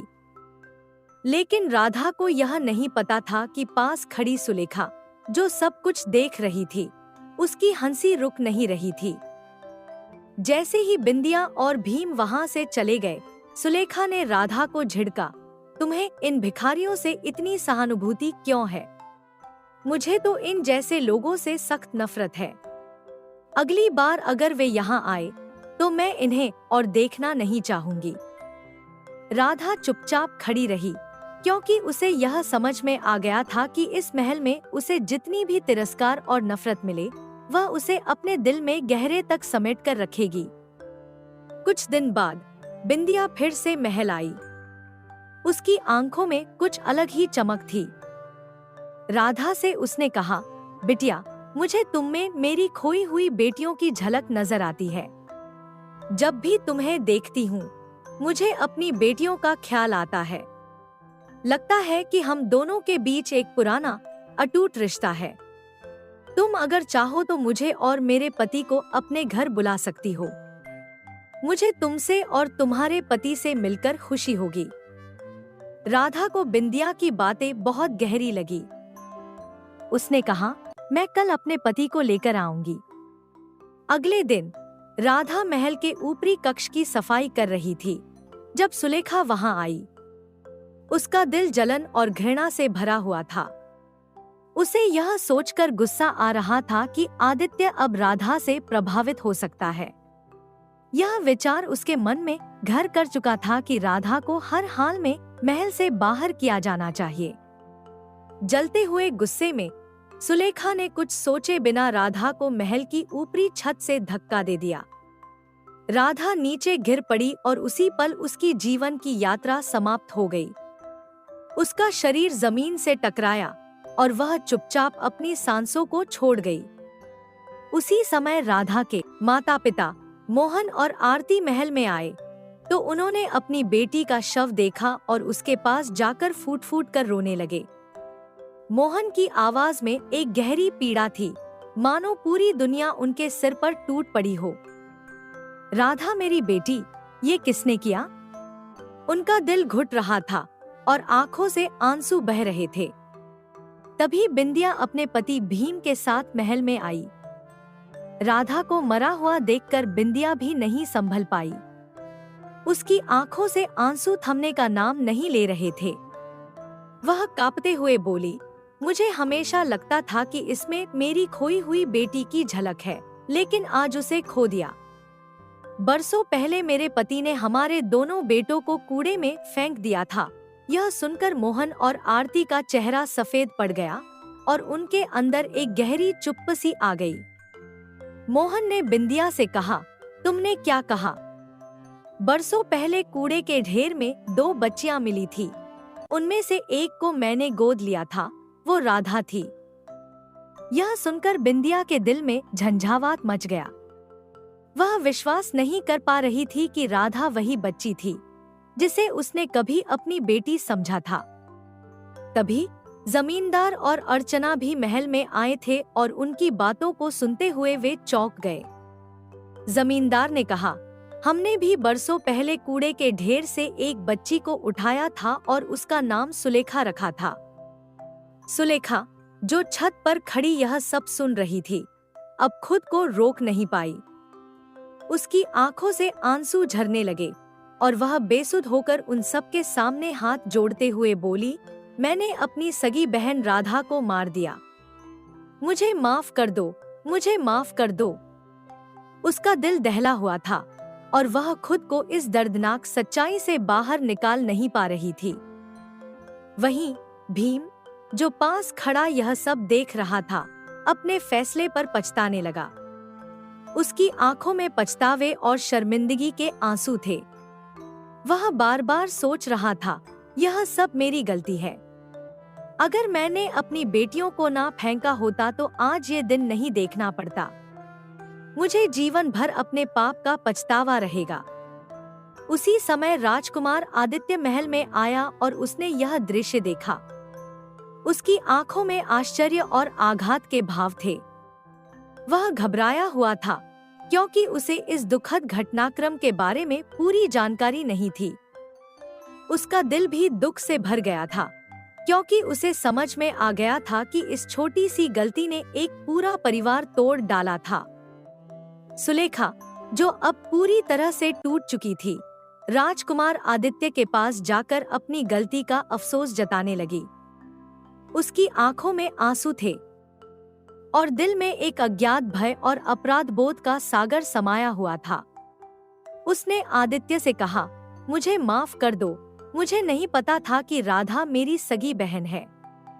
उसके शब्दों में एक दर्द था जिसे वह खुद भी महसूस कर रही थी, लेकिन इस दर्द को किसी के सामने जाहिर करना अब उसके लिए बहुत मुश्किल हो गया था। राजकुमार आदित्य, जो इस समय सुलेखा के सामने खड़ा था, का चेहरा एक अजीब से गुस्से और शोक से भरा हुआ था। उसने गहरी नजरें भीम की तरफ डालते हुए कहा, देखो भीम, बेटा हो या बेटी, सब भगवान की देन होते हैं। तुमने अपनी बेटियों को कूड़े में फेंक दिया। तुम्हें अपनी ही संतानों से इतनी बेरुखी की उम्मीद नहीं थी। क्या कभी तुम्हें इस पर लज्जा नहीं आई? आदित्य का स्वर क्रोध से भरा हुआ था। भीम, जो पहले से ही अपनी गलती का पछतावा कर रहा था, अब पूरी तरह से टूट चुका था। उसने सिर झुका लिया और गहरी सांस भरते हुए कहा, महाराज, मैंने बहुत बड़ी भूल की है। गुस्से में आकर मैंने अपनी बेटियों को कूड़े के ढेर में फेंक दिया। लेकिन जब मुझे अपनी गलती का एहसास हुआ तो मैं उन्हें ढूंढने निकला, लेकिन वह कहीं नहीं मिली। और अब भगवान ने मुझे यह सजा दी है कि मैं अपनी एक बेटी को सामने मृत देखूं और दूसरी को इस रूप में देखूं। आदित्य ने उसकी बातों को सुना और गहरी नजरें उसके चेहरे पर डाली। फिर उसने कहा, तुमने जो किया है उसकी सजा तुम पाओगे। भगवान ने तुम्हारे लिए यही सजा तय की है और अब तुम्हारे पास जीवन भर पछताने के अलावा और कोई रास्ता नहीं है। फिर उसकी नजर सुलेखा पर पड़ी और उसने कड़े शब्दों में कहा, सुलेखा, तुम्हारे आंसू दिखाते हैं कि अब तुम्हें एहसास हुआ है कि राधा तुम्हारी बहन थी। लेकिन अगर वह तुम्हारी बहन नहीं होती तो क्या तुम उसे मारने में इतना आसान महसूस करती? तुम्हारी तरह की पत्नी की मेरे जीवन में कोई जगह नहीं है। तुम यहाँ से तुरंत निकल जाओ। राजकुमार आदित्य के शब्द जैसे ही सुलेखा के कानों में पड़े, वह बुरी तरह कांपने लगी। उसके अंदर एक गहरी उदासी और अपराध का एहसास छा गया। उसे यह महसूस हुआ कि अब उसके पास पछतावे के अलावा कुछ नहीं बचा था। आदित्य की बातें उसके दिल में गहरे उतर गईं और उसने अपना सिर झुका लिया। फिर आदित्य महल के अंदर चला गया और सुलेखा शोक से भरी हुई बिना किसी दिशा के बाहर निकली। वहीं बिंदिया और भीम, जो अब अपनी गलती के लिए आत्मग्लानि से भरे हुए थे, ने मिलकर अपनी बेटी राधा का अंतिम संस्कार किया। यह दृश्य एक गहरी भावनात्मकता और शांतिपूर्ण विदाई का था, जिसमें अतीत की गलतियों और नासमझियों का बोझ था। जमींदार और अर्चना, जो कभी सुलेखा को अपना मानते थे, अब उसे अपने पास रखने से इनकार कर चुके थे। उन्होंने महसूस किया कि उन्होंने सुलेखा को गलत तरीके से पाला और बड़ा किया। अब उनका दिल इस बात से भर चुका था कि क्या उन्होंने सही किया था। सुलेखा, जो अब जंगलों की ओर चली गई, जीवन भर अपने किए पर पछताती रही। उसकी आत्मा को चैन नहीं मिला और वह बस अपनी गलती की सजा भोगते हुए जंगलों में अकेले चलती रही। भीम, मोहन और बिंदिया भी सारा जीवन यही सोचते रहे कि उनकी बेटी राधा को कभी सुख क्यों नहीं मिल पाया। क्या वे उसकी मदद कर सकते थे अगर वे समय पर अपनी गलती का एहसास कर पाते? यह पूरी कहानी न केवल गहरी संवेदनाओं से भरपूर है, बल्कि यह जीवन के एक कड़वे सत्य की ओर भी इशारा करती है। जीवन में किए गए गलत फैसले कभी कभी पूरी जिंदगी को बदल देते हैं और उनका पछतावा एक ऐसा दर्द बन जाता है जो इंसान के दिल में हमेशा के लिए गहरे बैठ जाता है।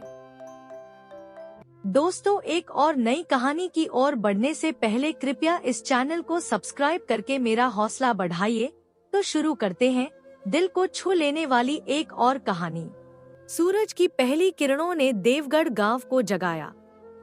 कच्ची मिट्टी के छोटे से घर की खिड़की से झांकती हुई किरणें कुसुम के चेहरे पर पड़ी। वह झट से उठी और अपने पति सोहन को जगाया। उठो सोहन, सूरज निकल आया है। आज बाजार का दिन है, हमें जल्दी सब्जियां तोड़नी है। सोहन ने आलस्य से आंखें खोली और उठ बैठा।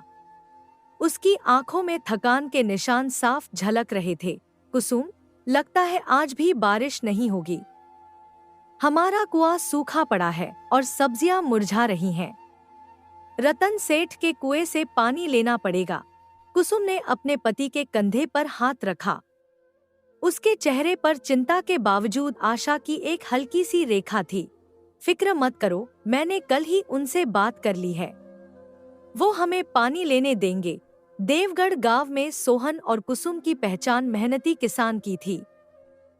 सिर्फ आधा बीघा जमीन होने के बावजूद वे अपनी मेहनत और लगन से गांव की सबसे अच्छी सब्जियां उगाते थे। उनकी सब्जियां इतनी ताजी और रसीली होती थी कि बाजार में उनका ठेला सबसे पहले खाली हो जाता था। सोहन ने जल्दी से निवाला निगला और अपनी बूढ़ी माँ कौशल्या के कमरे में झांका। कौशल्या पिछले 5 साल से लकवे की मारी थी और बिस्तर पर ही रहती थी। माँ सो रही हो, मैं और कुसुम खेत जा रहे हैं, दोपहर तक लौट आएंगे, कौशल्या ने कमजोर आवाज में जवाब दिया। बेटा, अपना ख्याल रखना। और हाँ, कुसुम को बोलना आज वो वाली काढ़ा बना दे, कल वाली से थोड़ा आराम मिला था। हाँ माँ, मैं उसे बता दूंगा। सोहन ने प्यार से माँ के माथे पर हाथ फेरा। दोनों पति पत्नी अपनी छोटी सी झोपड़ी से निकले। सामने उनका खेत था जहाँ रंगबिरंगी सब्जियां लहलहा रही थी, लेकिन पानी की कमी से कुछ पौधे मुरझाने लगे थे। सोहन, तुम जाकर रतन सेठ के कुएं से पानी ले आओ, मैं तब तक ताजी सब्जियां तोड़ लेती हूँ, कुसुम ने कहा। सोहन पानी लेने चला गया जबकि कुसुम ने प्यार से अपनी सब्जियों को छुआ। टमाटर, मिर्च, भिंडी और बैंगन सभी उसके परिवार की तरह थे। वह अक्सर पौधों से बातें करती, उन्हें गाना सुनाती और यही वजह थी कि उनकी सब्जियां गांव में सबसे बेहतरीन होती थी। 2 घंटे बाद दोनों बाजार की ओर निकल पड़े। अपने ठेले पर ताजी सब्जियों का ढेर लगाकर कुसुम ने ललकार लगाई, सब्जी ले लो, सब्जी ले लो, ताजी ताजी सब्जियां ले लो। एक बुजुर्ग ने उनके पास आकर पूछा, अरे कुसुम, टमाटर क्या भाव दिए? 40 रुपए किलो काका। लेकिन आपके लिए 35, कुसुम ने मुस्कुराते हुए कहा। अरे दूसरे तो 30 की ही दे रहे हैं, कुसुम ने आत्मविश्वास से जवाब दिया। काका, अगर मेरी सब्जियों से अच्छी सब्जी आपको पूरे बाजार में कहीं मिल गई तो मेरी तरफ से मुफ्त सब्जियां ले जाना, बुजुर्ग ने मुस्कुराकर कहा। हाँ, अच्छा लाओ, टमाटर दे दो और आधा किलो मिर्ची भी तोल दो। सूरज ढलने लगा था जब सोहन और कुसुम दोनों घर लौटे। कुसुम आज की बिक्री से बहुत खुश थी। वह पैसे गिनते हुए ऐसे मुस्कुरा रही थी जैसे खजाना मिल गया हो। सोहन ने पूछा, अरे क्या हुआ, आज तो बहुत खुश लग रही हो। अरे खुश क्यों ना हो, आज तो सब्जियां अच्छी बिक गईं। वो तो भला हो रतन सेठ का, जिन्होंने अपने कुएं से पानी लेने की हाँ कर दी, नहीं तो हमारा कुआं तो सूखा ही पड़ा है, कुसुम ने उत्साह से कहा। सोहन ने गहरी सांस ली। हाँ कुसुम, अब क्या करें, जैसी जिसकी किस्मत। थोड़ी देर चुप रहने के बाद सोहन ने पूछा, एक बात बताओ, तुम ऐसा क्या जादू करती हो खेत पर जो इतनी अच्छी सब्जियां उगती हैं? रतन सेठ ने अपने यहाँ इतने नौकर चाकर लगा रखे हैं, फिर भी उनकी सब्जियां तुम्हारे जितनी नहीं उगती। कुसुम ने प्यार से पति की आंखों में देखा। अरे तो क्या सिर्फ मैं ही मेहनत करती हूँ? हमारे खेत पर आप भी तो काम करते हो, यह तो हम दोनों की मेहनत की कमाई है। आप ऐसे ही मुझे सारा श्रेय देते रहते हो। सोहन ने प्यार से कुसुम का हाथ थामा। लेकिन मैं तो इधर उधर मजदूरी भी करने चला जाता हूँ, सब्जियों का पूरा ध्यान तो तुम ही रखती हो, कब घास पतवार हटानी है, कब घाट डालनी है, यह सब तो तुम ही ध्यान रखती हो। तभी कौशल्या की आवाज आई, बेटा बात तो तूने पते की कही, बहू जैसी सब्जी तो पूरे गांव में कोई नहीं उगा पाता। बताओ बहू, ऐसा क्या जादू करती हो जो इतनी अच्छी सब्जियां होती हैं? कुसुम शर्मा गई। वो मैं क्या जानूं माँ जी, अब बातें बंद करो और चलो, मैं खाना लगा देती हूँ। सब कुछ अच्छे से चल रहा था। कुसुम और सोहन की मेहनत रंग ला रही थी। धीरे धीरे उन्होंने कुछ पैसे जमा भी कर लिए थे। एक शाम कुसुम ने सोहन को अपनी मिट्टी की गुल्लक दिखाई। देखिए, मैंने कुछ पैसे बचा कर रखे हैं, मुसीबत के समय काम आएंगे। और माँ जी का इलाज भी तो करवाना है। सोहन की आंखें भर आईं। उसने कुसुम को गले लगा लिया। उसी रात जब दोनों घर लौटे तो एक भयानक दृश्य देखकर दहल गए। कौशल्या खून की उल्टियां कर रही थी। माँ, माँ, सोहन चिल्लाया माँ के पास दौड़ते हुए। माँ जी, ये अचानक खून की उल्टियां कैसे होने लगीं? हमें इन्हें जल्दी से दवाखाने ले जाना होगा। तुरंत दोनों कौशल्या को गोद में उठाकर नजदीकी अस्पताल ले गए। डॉक्टर की आंखें देखकर ही सोहन समझ गया था कि मामला गंभीर है। डॉक्टर साहब, मेरी माँ को क्या हुआ है? सोहन की आवाज कांप रही थी। डॉक्टर ने गंभीरता से कहा, इन्हें सिरोसिस है और बहुत बढ़ गया है। अगर तुरंत ऑपरेशन नहीं हुआ तो। उसने बात अधूरी छोड़ दी। डॉक्टर साहब, आप कुछ भी कीजिए लेकिन मेरी माँ को बचा लीजिए। सोहन गिड़गिड़ाया। देखिए, ऑपरेशन करना पड़ेगा और उसमें 10 से 12 लाख रुपए लगेंगे। यह सुनकर कुसुम और सोहन दोनों हक्के बक्के रह गए। उनके पास इतने पैसे कहाँ से आएंगे? ठीक है डॉक्टर साहब, सोहन ने हिम्मत जुटाई, आप ऑपरेशन की तैयारी कीजिए, हम कैसे भी करके पैसे जमा कर लेंगे। अस्पताल से बाहर निकलते ही कुसुम ने पूछा, सोहन, हम इतने पैसे कैसे जमा करेंगे? वैसे रतन सेठ के यहाँ जाकर थोड़ी मदद क्यों नहीं मांग लेते? वो गांव के सबसे अमीर आदमी है। हाँ हाँ, तुम ठीक कहते हो। मुझे नहीं लगता वो मना करेंगे, कुसुम ने उम्मीद जताई।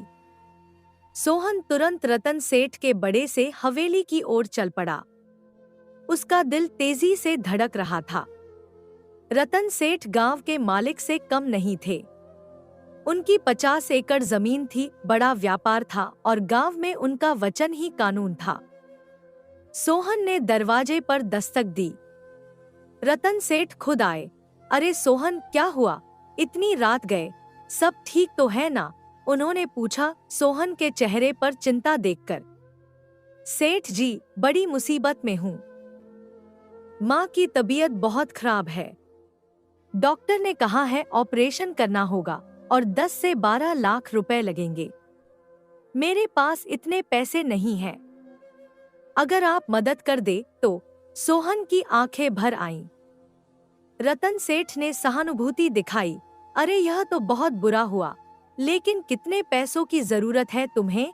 सेठ जी, डॉक्टर ने पूरे 10 से 12 लाख रुपए कहा है। आप मेरी मदद कर दीजिए, मैं थोड़े थोड़े करके आपके पैसे लौटा दूंगा। सोहन की बात सुनकर रतन सेठ कुछ कहने ही वाले थे कि तभी अंदर से उनकी पत्नी मीना आ गई। मीना ने हमेशा से ही सोहन और कुसुम से जलन की थी। उनकी सब्जियों की तारीफ सुन सुनकर उनका जलना स्वाभाविक था। अजी सुनिए जरा, मीना ने रतन को एक तरफ ले जाकर कहा। रुकना, मैं आई। फिर मीना ने धीमे स्वर में कहा, अरे क्या पागल हो गए हो जो इस भिखारी को 12 लाख रुपए दोगे? कुएं में से पानी तो लेने ही देते हो, वही बहुत है इनके लिए। खुद के खाने के तो पैसे हैं नहीं, और यह हमें कहाँ से लौटा देंगे? अगर पैसे ना लौटाए तो हमारे 10 लाख रुपए तो डूब ही जाएंगे। मीना की सारी बातें बाहर तक सुनाई दे रही थी। सोहन के चेहरे पर उदासी छा गई, पर वह वहीं खड़ा रहा, आखिरी उम्मीद लिए। रतन सेठ वापस आए और झेंपते हुए बोले, वो सोहन, क्या है ना कि इतने पैसे आजकल घर में कौन रखता है भाई? और तुम्हें तो पता ही है इस बार फसल भी थोड़ी कम ही हुई है, तो मैं तुम्हारी मदद नहीं कर सकता। और हाँ, इस बार तुम कुएं से भी पानी नहीं ले सकते, वह सूखने लगा है, थोड़ी दिक्कत आती है। सोहन के पैरों तले जमीन खिसक गई। उसने चुपचाप सिर झुकाया और वहां से चला गया, मन में हजारों सवाल लिए। जब वह घर पहुंचा तो कुसुम उसका इंतजार कर रही थी। क्या हुआ? क्या कहा सेठ जी ने? उसने उत्सुकता से पूछा। सोहन ने हताश होकर कहा, सेठ जी ने मदद करने से मना कर दिया और अब वो हमें कुएं से पानी भी नहीं लेने देंगे। कुसुम की आंखों में चिंता उभरी, लेकिन फिर उसने दृढ़ता से कहा, अरे कोई बात नहीं, आप दिल छोटा मत कीजिए। उसने अपने गले से मंगलसूत्र उतारा और कमरे से अपने सभी गहने निकाल लाई। ये लीजिए मेरे सारे गहने, आप बेच आइए और माँ का इलाज करवा दीजिए। गहने तो हम फिर भी खरीद लेंगे। सोहन की आंखें भर आईं। उसने कुसुम को गले लगा लिया। अगले दिन जैसे ही वे अस्पताल पहुंचे, डॉक्टर ने कहा, ऑपरेशन तो हम शुरू कर देंगे, लेकिन आपकी माँ आपको बुला रही थी, पहले आप उनसे मिल लीजिए। दोनों कौशल्या के कमरे में गए। कौशल्या की हालत बेहद नाजुक थी। माँ देखो, हमने पैसे जमा कर दिए हैं। अब डॉक्टर तुम्हारा ऑपरेशन कर देंगे और तुम फिर से ठीक हो जाओगी। सोहन ने माँ का हाथ थामते हुए कहा। कौशल्या ने कमजोर आवाज में कहा, बेटा तुम मेरे लिए ऐसे ही दौड़ रहे हो। अब मेरा आखिरी वक्त आ गया है। मैं तुम्हें एक राज की बात बताना चाहती हूँ। उसने सोहन को करीब बुलाया और धीमे स्वर में कहा, हमारे कुएं को खोदो। उससे तुम्हारी सारी परेशानियां दूर हो जाएंगी। इतना कहकर कौशल्या ने अपनी आंखें बंद कर लीं और अपना दम तोड़ दिया। माँ, माँ। सोहन और कुसुम दोनों रोने लगे। कई दिन तक घर में सन्नाटा छाया रहा। सोहन चुपचाप बैठा रहता, कुछ नहीं बोलता। एक दिन कुसुम ने उससे पूछा, वैसे आपको याद है जब माँ जी ने अपना दम तोड़ा था तब कुआं खोदने के बारे में कुछ कह रही थी, लेकिन ऐसा क्या होगा कुएं में? सोहन ने सोचते हुए कहा, कहीं ऐसा तो नहीं कि कुआं खोदने से पानी मिल जाएगा।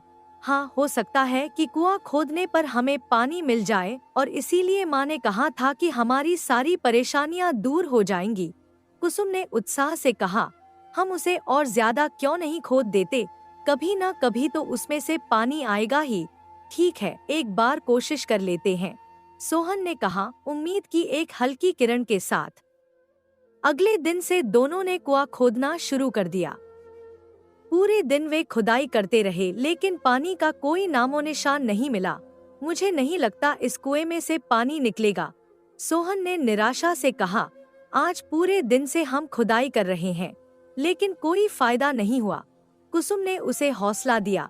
अरे आज नहीं निकला तो क्या हुआ, कल तो निकलेगा। कल हम फिर से कोशिश करेंगे। 3 दिनों तक दोनों ने खुदाई जारी रखी। सोहन की उम्मीदें कम होती जा रही थी। अजी 3 दिन हो गए हैं, लेकिन कुएं में से एक बूंद पानी ना निकला और मेरी सारी सब्जियां भी खराब हो गई हैं। अब बस मैं और नहीं कर सकता, सोहन ने थक कर कहा। कुसुम ने उसका हाथ थामा। अरे पगले, तुमने सुना नहीं, कोशिश करने वालों की कभी हार नहीं होती। थोड़ा और खोद लेते हैं, क्या पता पानी निकल ही आए। कुसुम के प्रोत्साहन पर सोहन फिर से खुदाई में जुट गया। इस बार जैसे ही उसने जमीन पर कुदाल चलाई, एक अजीब सी आवाज आई, जैसे कुदाल किसी धातु से टकरा गई हो। अरे यह कैसी आवाज थी? सोहन ने हैरानी से पूछा। दोनों मिलकर उस जगह को साफ करने लगे। धूल हटाने पर उन्हें एक बड़ा पत्थर दिखाई दिया। ये तो एक पत्थर है, कुसुम ने उत्सुकता से कहा। दोनों ने मिलकर उस पत्थर को हटाया तो उनके आश्चर्य का ठिकाना न रहा। पत्थर के नीचे एक गुप्त मार्ग था जो नीचे की ओर जाता दिखाई दे रहा था। ये तो बड़े अचंभे की बात है, हमारे कुएं में एक सुरंग, सोहन ने विस्मय से कहा। हाँ, इस बात से तो मैं भी हैरान हूँ। चलो अंदर चलकर देखते हैं, कुसुम ने साहस दिखाते हुए कहा। दोनों मशाल जलाकर सुरंग में उतरे। अंदर जाने पर उन्हें और भी हैरानी हुई। सुरंग में अंधेरा नहीं था, बल्कि एक अजीब सी चमक थी जो रास्ते को रोशन कर रही थी। कुसुम, बड़ी अजीब बात है ना, यह सुरंग इतना अंदर होने के बावजूद इतना उजाला है, सोहन ने कहा। दोनों रोशनी का पीछा करते हुए आगे बढ़े। अचानक उन्हें एक आवाज सुनाई दी। कौन कौन है वहां? आवाज गूंजी। सोहन और कुसुम दोनों डर गए और एक दूसरे को देखने लगे।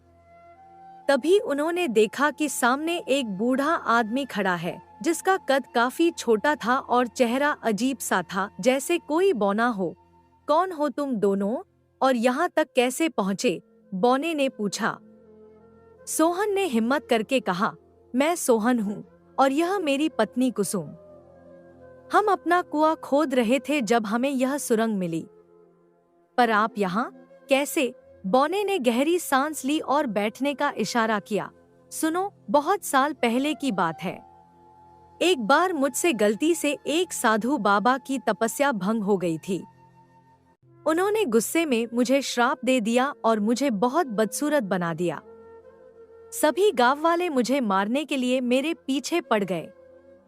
तब तुम्हारे पिता यानी कौशल्या के पति ने मेरी मदद की थी और मुझे यहाँ रहने की जगह दी।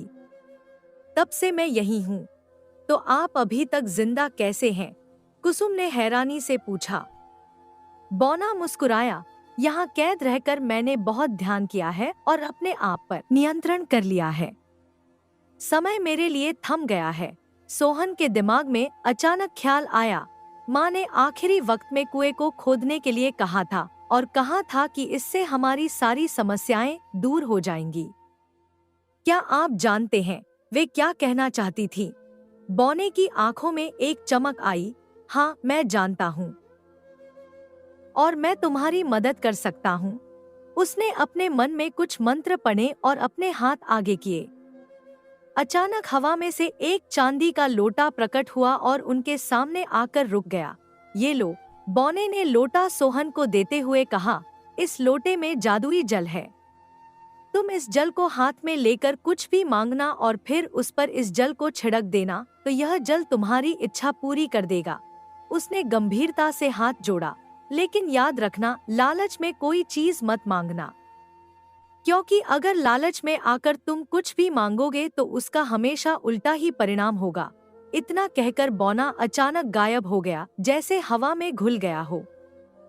सोहन और कुसुम हैरत से एक दूसरे को देखने लगे। एक तो कुएं के अंदर सुरंग, ऊपर से उसमें बौना, वो भी ना जाने कब से इसमें कैद था।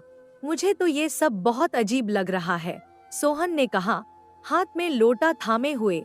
वो सब तो ठीक है, लेकिन अभी यहाँ से बाहर चलो, कुसुम ने कहा। दोनों कुएं से बाहर निकले, मन में हजारों सवालों के साथ। वैसे क्या यह पानी सच में जादुई है? कुसुम ने संदेह भरे स्वर में पूछा। एक काम करते हैं, सोहन ने सुझाव दिया, हम एक बार इस पानी को छिड़क कर देख लेते हैं। तुम सही कह रहे हो, कुसुम ने कहा। सोहन ने लोटे को हाथ में लिया और कहा, हे जादुई जल, हमारे कुएं को पानी से भर दो। फिर उसने कुएं की ओर पानी के कुछ छींटे दिए। जैसे ही पानी के छींटे कुएं में गिरे, चमत्कार हो गया। देखते ही देखते कुआं पूरा पानी से भर गया, ऐसे जैसे बरसों से उसमें पानी ही भरा हो। कुसुम और सोहन दोनों आश्चर्य से एक दूसरे को देखने लगे। अरे, यह कुआं तो सच में भर गया, सोहन ने विस्मय से कहा। हाँ, सच में, कुसुम ने उत्साह से कहा। तो क्या यह हमारी सूखी हुई सब्जियों को भी फिर से ताजा बना सकता है? कुसुम ने लोटा अपने हाथ में लिया और कहा, ए जादुई जल, मेरी सूखी सब्जियां और सारे पौधों को फिर से ताजा बना दो। उसने खेत पर पानी के छींटे डाले। देखते ही देखते जैसे किसी ने जादू की छड़ी घुमाई हो, सब्जियां और सभी पौधे फिर से हरे भरे हो गए। मुरझाए पत्ते फिर से खिल उठे, फलों पर चमक आ गई और पूरा खेत फिर से लहलहा उठा। यह पानी तो सच में जादुई है, सोहन ने प्रसन्नता से कहा। आज तो हमें एक ही दिन में कितनी सारी खुशखबरियां मिल गईं। आज का दिन तो सच में बहुत अच्छा है। अगले दिन कुसुम फिर से सब्जियां बेचने निकल पड़ी। उसकी सब्जियां देखकर हर कोई चकित था। इतनी ताजगी, इतना रस और इतनी चमक, ऐसी सब्जियां गांव में कभी नहीं देखी गई थी। रतन सेठ के दो नौकर जो गांव में सब्जियों का ठेला लगाए बैठे थे, वे भी हैरान थे। अरे, यह कुसुम फिर से आ गई।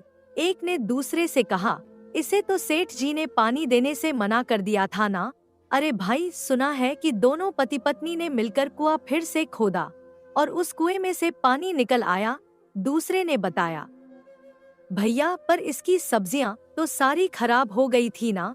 पता नहीं भाई, भगवान जाने यह कैसे सब्जी उगाती है, अकेले ही इतनी अच्छी सब्जियां उगा लेती है। उधर रतन सेठ को भी खबर मिली। वह स्वयं जाकर कुसुम के खेत की जासूसी करने लगे। जब उन्होंने देखा कि कुसुम का कुआं पानी से लबालब भरा है और खेत में ताजी सब्जियों का ढेर लगा है, तो वह हैरान रह गए। अरे, यह सब क्या हो रहा है? रतन सेठ ने सोचा, बिना पानी के इतनी ताजा सब्जियां और यह कुआं कैसे भर सकता है? कुछ तो गड़बड़ है। इस सोहन और कुसुम पर नजर रखनी पड़ेगी। कुछ महीनों में जादुई जल के चमत्कार से सोहन और कुसुम की किस्मत ही बदल गई। उनकी सब्जियों की मांग पूरे इलाके में फैल गई।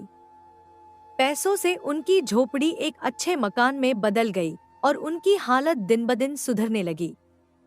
एक शाम दोनों बातें करते हुए खेत की तरफ जा रहे थे। रतन सेठ, जो हमेशा उनकी टोह में रहता, उन्हें देखकर पेड़ के पीछे छुप गया और उनकी बातें सुनने लगा।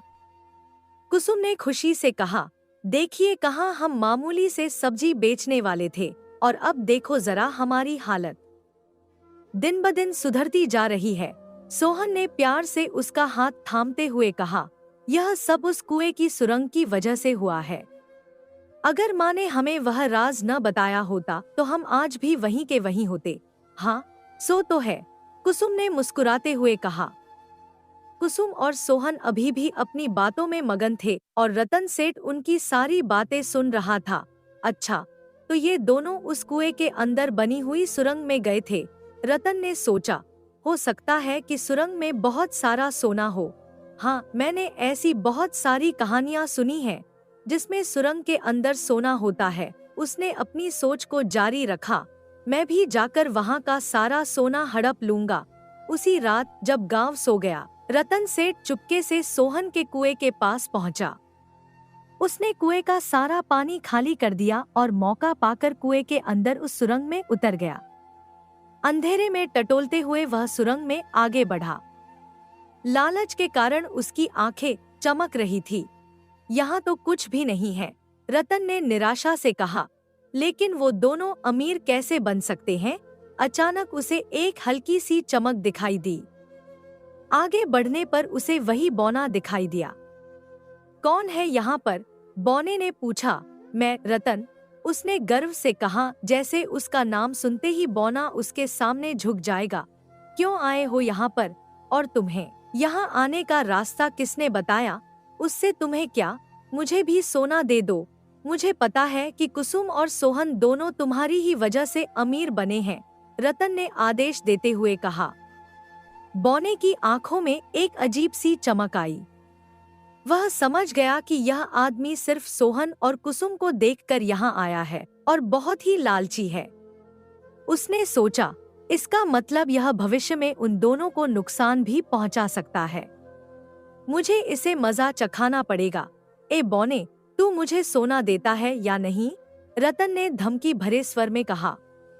बौने ने उसे गौर से देखा और कहा, अच्छा, तो तू उस चरणदास का बेटा है। उसने मुझे यहाँ रहने के लिए मजबूर किया था। आज मैं तुझसे उस चरणदास का भी बदला लेकर रहूंगा। बौने ने कुछ मंत्र पढ़े और अपने दोनों हाथों को आगे बढ़ाया। अचानक जैसे किसी अदृश्य शक्ति से रतन हवा में उड़ने लगा। अरे अरे, ये क्या कर रहे हो तुम? अरे अरे, मुझे नीचे उतारो, रतन चिल्लाया हवा में लटका हुआ। तुम्हारे पिता ने मुझे यहाँ रहने के लिए मजबूर किया था, बौने ने क्रोध से कहा। और तुम भी लालच की वजह से यहाँ पर आए हो और कुसुम और सोहन को नुकसान पहुँचा सकते हो। मैं तुम्हें ऐसे नहीं छोड़ सकता। अरे अरे, मुझे छोड़ दो, मैं कहता हूँ, मुझे छोड़ दो, रतन गिड़गिड़ाया। बौने ने दोनों हाथों को एकदम से नीचे किया, जिससे रतन अचानक गिर गया और जमीन पर आ गिरा। उफ, रतन कराहा, लेकिन फिर भी लालच में उसने कहा, मैं तुम्हें छोड़ूंगा नहीं, मैं तुम्हें छोड़ूंगा नहीं। वह बौने की तरफ दौड़ा, लेकिन बौना भी तेजी से हरकत करता था। उसने रतन के पैर पकड़कर उसे फिर से गिरा दिया। अब आया ना मजा बच्चू, सोना चाहिए था तुझे, बौने ने मुस्कुराते हुए कहा। छोड़ दो, मुझे छोड़ दो, रतन चिल्लाया। बौने ने फिर से कुछ मंत्र पढ़े और उसके सामने एक बड़ा पतीला प्रकट हुआ, जिसमें पानी भरा था। बौने ने रतन की गर्दन पकड़कर उसे पतीले में डुबोया और फिर बाहर निकाला। ऐसा उसने बार बार किया, जिससे रतन बुरी तरह परेशान हो गया। मुझे माफ कर दो, मुझे छोड़ दो, रतन रोने लगा। मैं तुम्हारे आगे हाथ जोड़ता हूँ। अब मैं दूसरों के पैसों पर तो क्या, मैं अपने पैसों पर भी नजर नहीं डालूंगा। मुझे छोड़ दो, बौने ने कठोरता से कहा। अब समझ आया ना? और वैसे भी मुझसे माफी मांगने से कुछ नहीं होगा। तुम जाकर सोहन और कुसुम से माफी मांगो। हाँ ठीक है, रतन ने जल्दी से माना, लेकिन अभी मुझे जाने दो। अगले दिन सुबह सोहन और कुसुम अपने खेत पर काम कर रहे थे जब अचानक रतन सेठ वहां आए। उनकी हालत देखकर दोनों चौंक गए। रतन के कपड़े फटे हुए थे, बाल बिखरे हुए थे और शरीर पर कई जगह चोटें थीं। अरे सेठ जी, यह आपकी हालत किसने की? सोहन ने हैरानी से पूछा। रतन ने शर्म से सिर झुकाते हुए कहा, मुझे माफ कर दो सोहन, कुसुम, मुझे माफ कर दो। उन्होंने दोनों को सारी कहानी बताई, कैसे उन्होंने उनकी बातें सुनी, कैसे लालच में आकर सुरंग में गए और कैसे बौने ने उन्हें सबक सिखाया। मैंने बहुत बड़ी गलती की, रतन ने पश्चाताप से कहा। मैंने तुम दोनों के साथ बहुत बुरा व्यवहार किया। मैंने तुम्हें मदद नहीं की जब तुम्हें जरूरत थी और फिर तुम्हारी खुशियों से जलन करने लगा। मुझे माफ कर दो। सोहन और कुसुम दोनों ने एक दूसरे को देखा। फिर सोहन आगे बढ़ा और रतन के कंधे पर हाथ रखा। सेठ जी, सब माफ है, उसने नरमी से कहा। हम सब इंसान हैं और गलतियां करते हैं। महत्वपूर्ण यह है कि हम उन्हें पहचानें और सुधारें। आप यह कर रहे हैं और यही बड़ी बात है।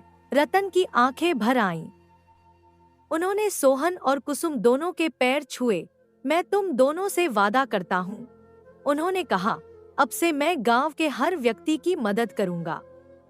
मेरे पास जो भी है वह सबके लिए है। उस दिन के बाद देवगढ़ गांव में एक नई शुरुआत हुई। रतन सेठ ने अपने विशाल धन का उपयोग गांव के विकास के लिए किया।